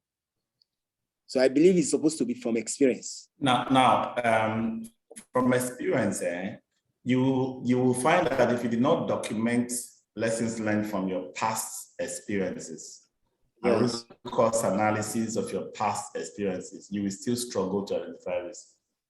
Yes. There's what we call recency factor.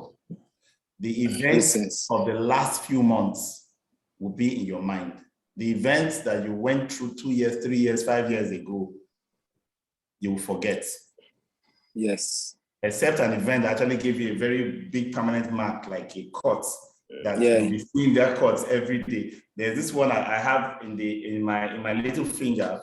I used to use very large photography equipment. You know those long zoom lenses.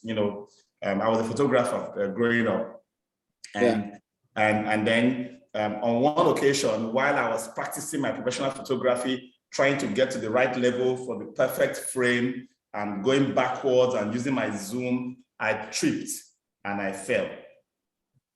As I fell, the camera that I was holding is the one that hit my hand against a curb, and the cut was not funny. I bled almost a liter of blood from that cut, right? So I still see that. So if that is so indelible, it's because of that mark and that experience. So every time I'm teaching people about the risk of photography, when I'm doing a photography training or a class, for example, it will be easy to remember to say, before you start trying to frame, look at your environment and ensure there's no stumbling block around you, because that sticks, right? But if that event was just one of those pushing a rubber gallon, for example, and nothing happened, I probably will not have that strong aversion to calling out that risk when doing that. So when I'm told, write a list of risks for this activity, I may not even remember tripping and falling.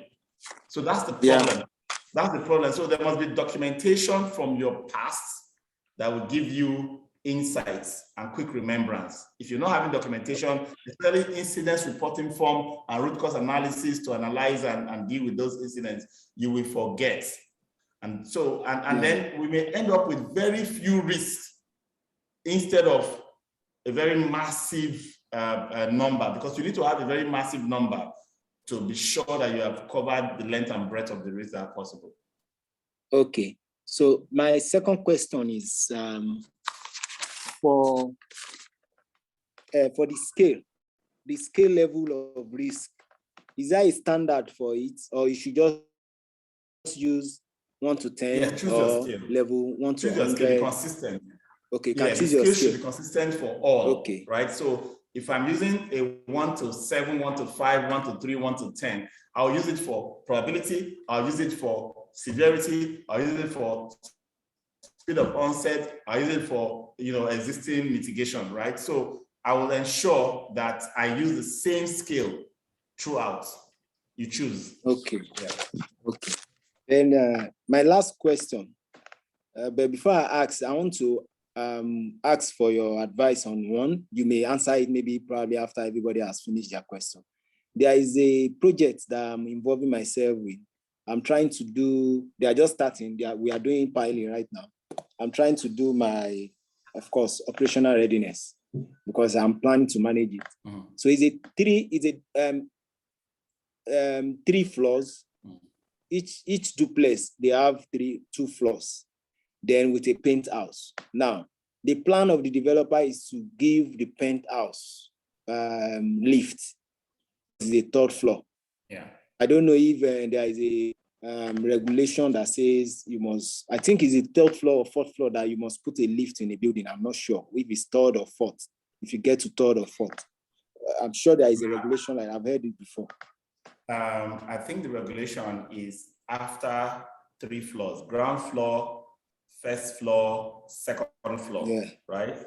Yes, that is 2 floors. Yes, then you need to have elevator if you are going to the 3rd floor, which is another floor, which is the penthouse I'm talking about. So the building must have a lift, right? Yes, but it's not doing it really because of the building code. It's doing it because of the selling points that will give. Yes. That yes. You have an exclusive entry to your space. Yes. Yes, and you have a lobby on the ground that takes you to your space.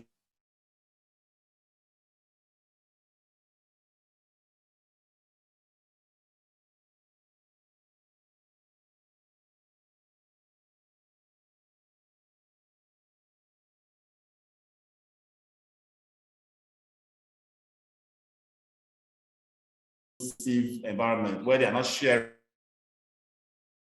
be a selling point. But the question is managing the facility on that cannot be part of. So if the energy charging rate is everyone pays for diesel, like a particular facility that I know about, they pay for NEPA, that is on billing level, and they all pay 250K per quarterly for diesel.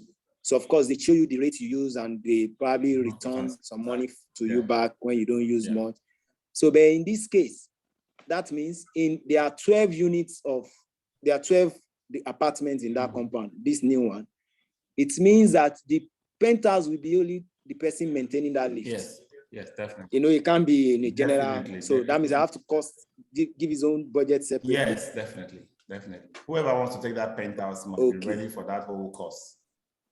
It's part of his space. Separately. Part of his own assets, yes. Okay. The elevator is just like the air conditioner in his apartment right now. In his apartment right now, okay. Yes. So maybe we should just do metering that to be connected to, so everybody buys their card. Exactly, and power your elevator as you like. Exactly, that would be better. Suggest that would be better. Yes, okay. because so I want to decide. We can decide not to use the elevator at all and use step throughout. Throughout, yes, exactly. Even at that, you still maintain whether you use or not. At least the maintenance cost will be reduced, right? It will be less, exactly. Okay. Okay. So I'm going to. So the last question is about this testing of emergency preparedness. When I was in Saipem, we did a drill. It was a 12-story building. We did a drill. I was one of the fire wardens. And after that drill, of course, everybody will get to know that it was a drill. Mm-hmm. Then we planned for another drill, like maybe 4 months later or so. Mm-hmm. Almost everybody were reluctant to come out because they saw me and they believed that it's still a drill. Have you had that experience before? What can we do to make members of staffs or occupants realize that even if you are doing this drill every week, you have to still, I know management can get involved, but most of the management or guys are the ones that are reluctant to obey the drill. First, so as a facility manager, what should I do to them? You don't start doing a drill. You have a plan and a policy that has been signed up to by management. That's what. If you have that plan and policy that has been signed up to by management, it will include a management commitment to enforce certain penalties for defaulting on compliance, right? So that will have to be accepted, signed up, communicated, and everybody are educated on the implications of defaulting on this policy. And the head of the organization will be the one to personally make that announcement that I will comply and I will punish to the letter anybody that does not comply. Once that is enforced, the drill will be successful going forward. If there's poor management support or compliance, it's dead on arrival. That's one. Then two, nobody needs to know it is a drill. Apart from you and maybe the external fire, in fact, the external fire people, I wouldn't even tell them it's a drill. I won't tell them it's a drill. I want them to come prepared to fight a real fire. They have to get here first to know that it's a simulation. So that secrecy. Are you supposed to pay them for that? Fire people for coming over. For coming over. It is a drill. You don't pay for drills. Yes. You activated your fire plan as if there was a fire. They came as if there's a fire. When you not tell them it's a drill, that's and then now say, oh, thank God it's a drill, they will thank you. They will participate in the closing exercise with you. And then, of course, you can buy them lunch, you can buy them drinks, you can do all those things that we do to people that are visitors. Friends, but we don't necessarily have to pay. Visitors, yes. We don't necessarily have a fee, except they have in their policy that there are fees to be paid for such call out, right? So, but I don't think Nigeria has that. We don't have that. It's just they have to respond by statutes, by law. They're being paid by public funds. You understand? So it's not as if you are paying for them to even help you fight a fire in the first place. So why will you pay when it's a drill? Okay. So nobody should know. Management support must be paramount. Okay. Nobody know. Let's know. You got it. Yes. Okay. Gracias. All right. You're welcome, Anthony. Hello, good evening, sir. Good evening. And thanks for today's lecture. Well, mine is not more like, it's not more like the question, it's just more like an experience, that I've had in the past, concerning a property I was managing on the island, precisely Parkview Estate. Yeah. Risk management is things that at times we go through on a daily basis, but documentation, like you earlier said, is key and is very important, because I could remember then that the property in question as an issue from day one. Now, once it rains, if you are familiar with Parkview Estate, for example, Agudoba Avenue in Parkview, once it rains, the whole street is flooded. Flooded. So the compound itself, once it rains everywhere in the compound to all the ground floor, so your waste level is, that's the height of the water. Now, we came up with, then I came up with an idea that we have to install some pump within the compound. We have to go to the extent of getting a 15 horsepower pump. You have to dug a kind of pit in front of the building, cover, slapped, then in and around the compound there we have some other 3 horsepower pump, 5 horsepower pump, just to safeguard. Now, something happens, that's why I'm going to, if I'd had, if this idea of managing the risk has come to my mind then, because then we have a panel that controls the pump. Ordinarily, we are supposed to have spares of those components that make up the panel. Some like, there are some components that make up the panel that we are supposed to have spare and keep. But because we don't have this, idea from day one, we just felt like, the pump will continue to work. Not until a particular day it was raining heavily and the panel just cut off and stopped working. And before we know what was happening, the whole compound was flooded. And we have to check the panel. Notice that some contactors are bad. How do you get contactor? Was on a Sunday. Was so difficult that we have to start running elter-skelter, getting a manual pumping machine and the rest of it.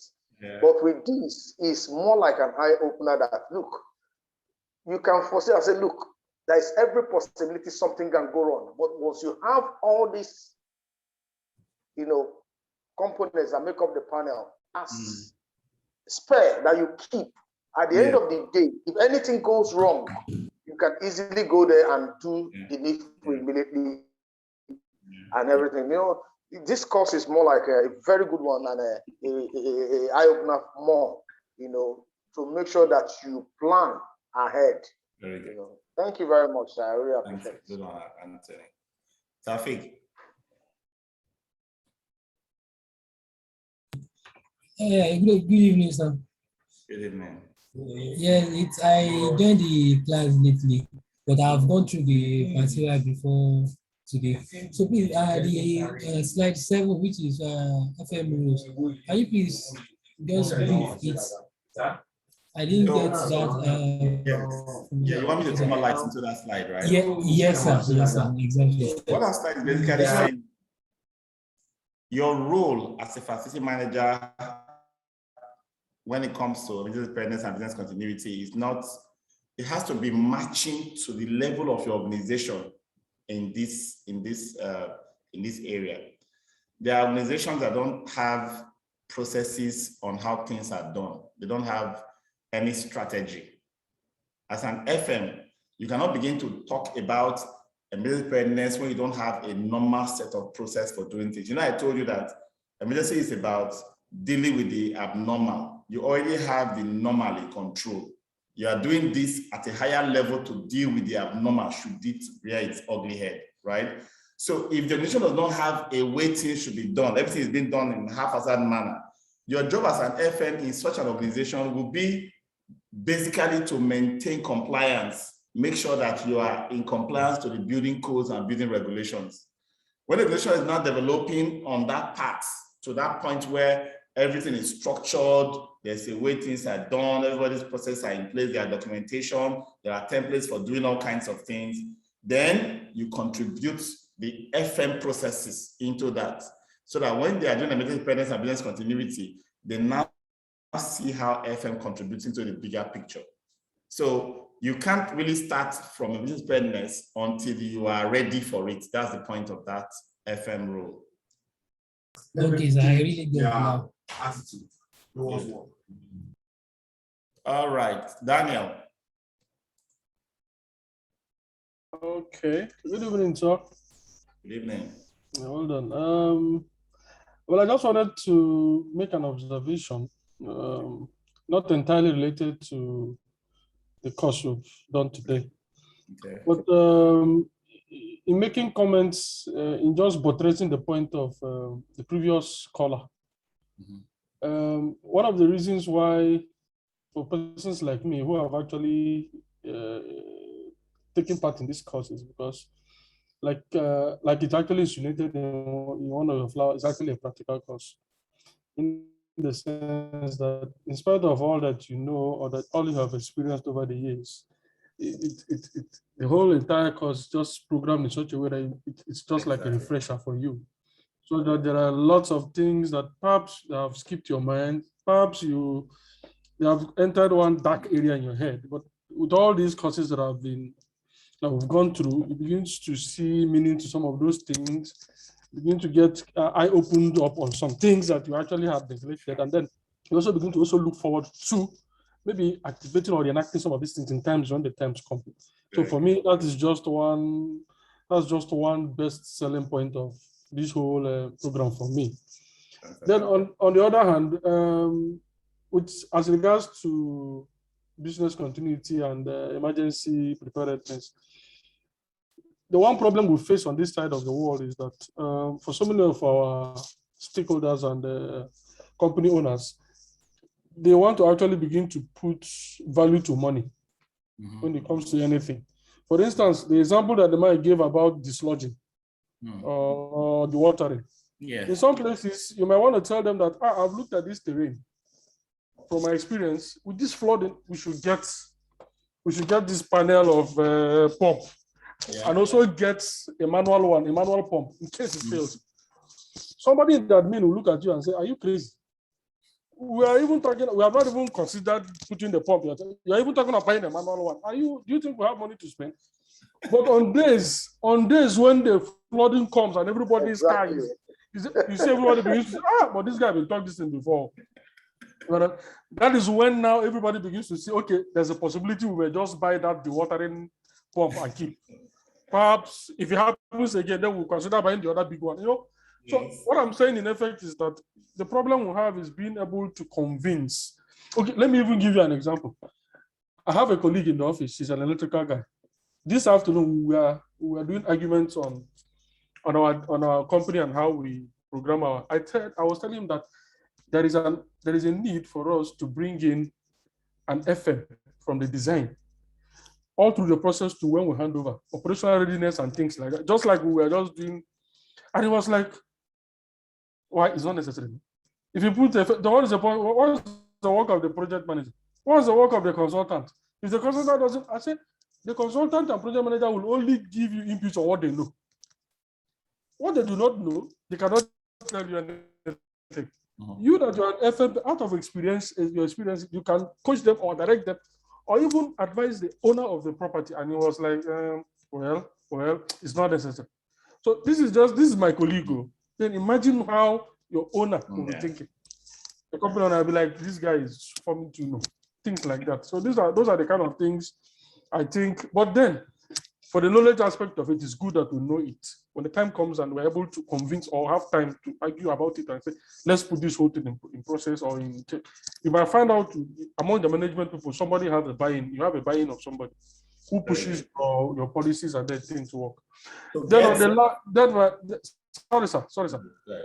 Then the last thing I wanted to observe, which was actually the last course we had on plumbing, sewage treatment, and water treatment. As regards to plumbing, there's just one aspect I think we needed to have looked at, or at least we can actually find time to talk about it, which is the management of swimming pool. Over the years, I found out that is one of the biggest problems a lot of people face, especially when you're managing buildings on the Ikoyi axis area.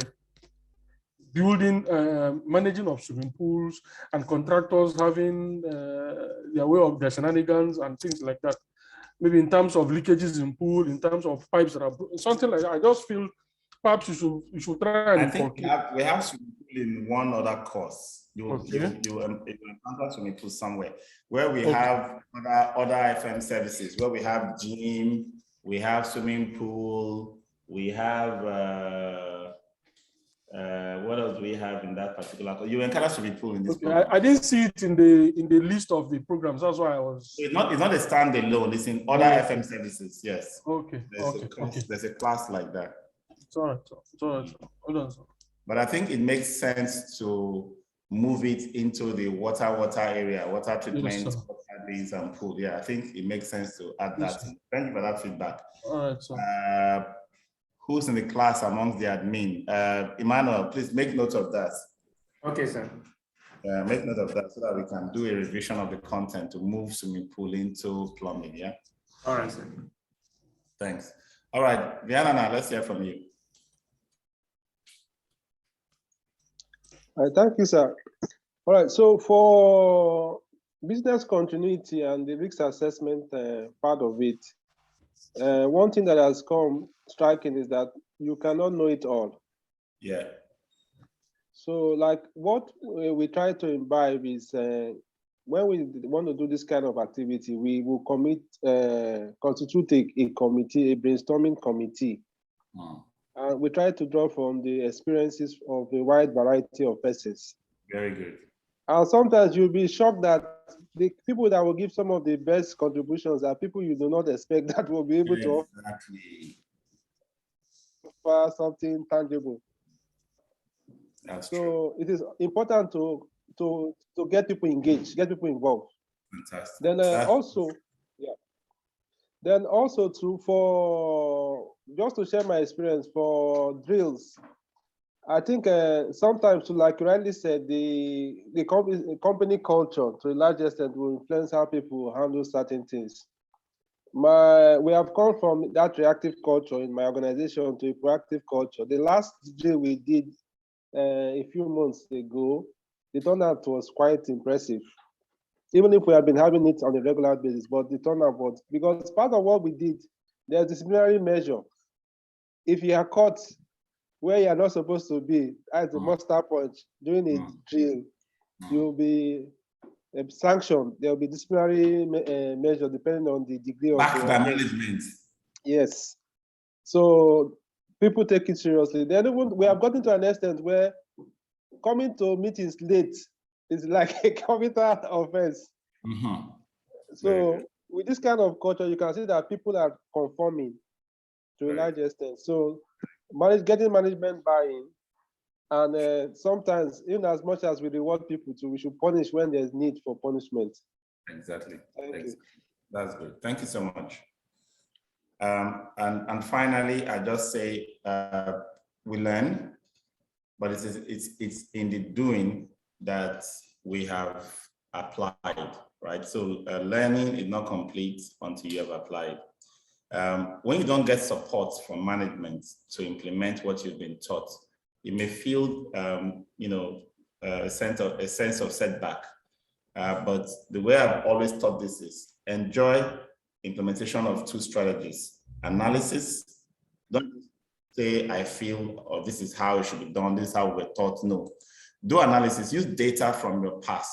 Use projection and forecast into your future to give management a sense of the risk your solution is going to provide, so that there'll be numbers to back up what you are trying to.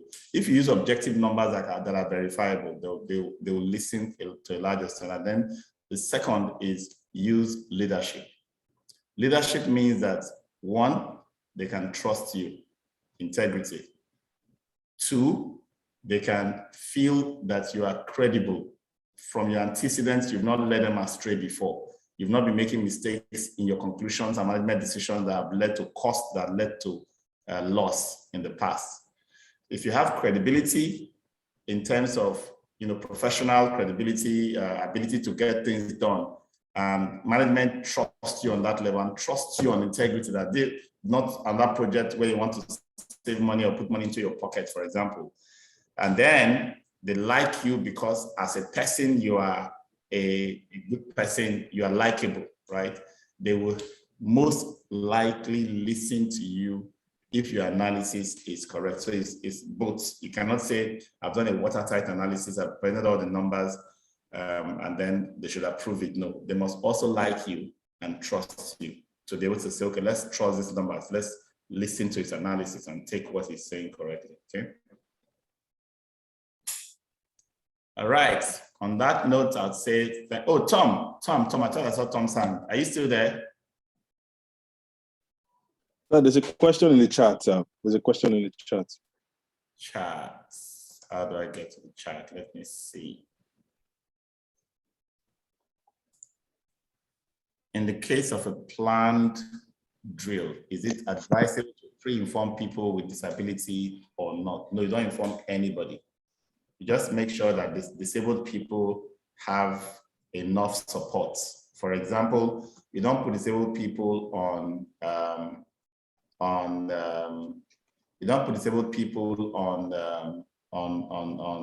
higher floors. They're supposed to be on lower floors, and you have to have dedicated support for them during a major event or drill, right? So, but they don't need to be informed, please. Okay. Okay.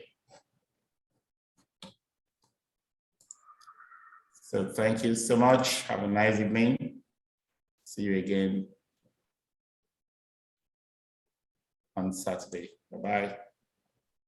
Thank you.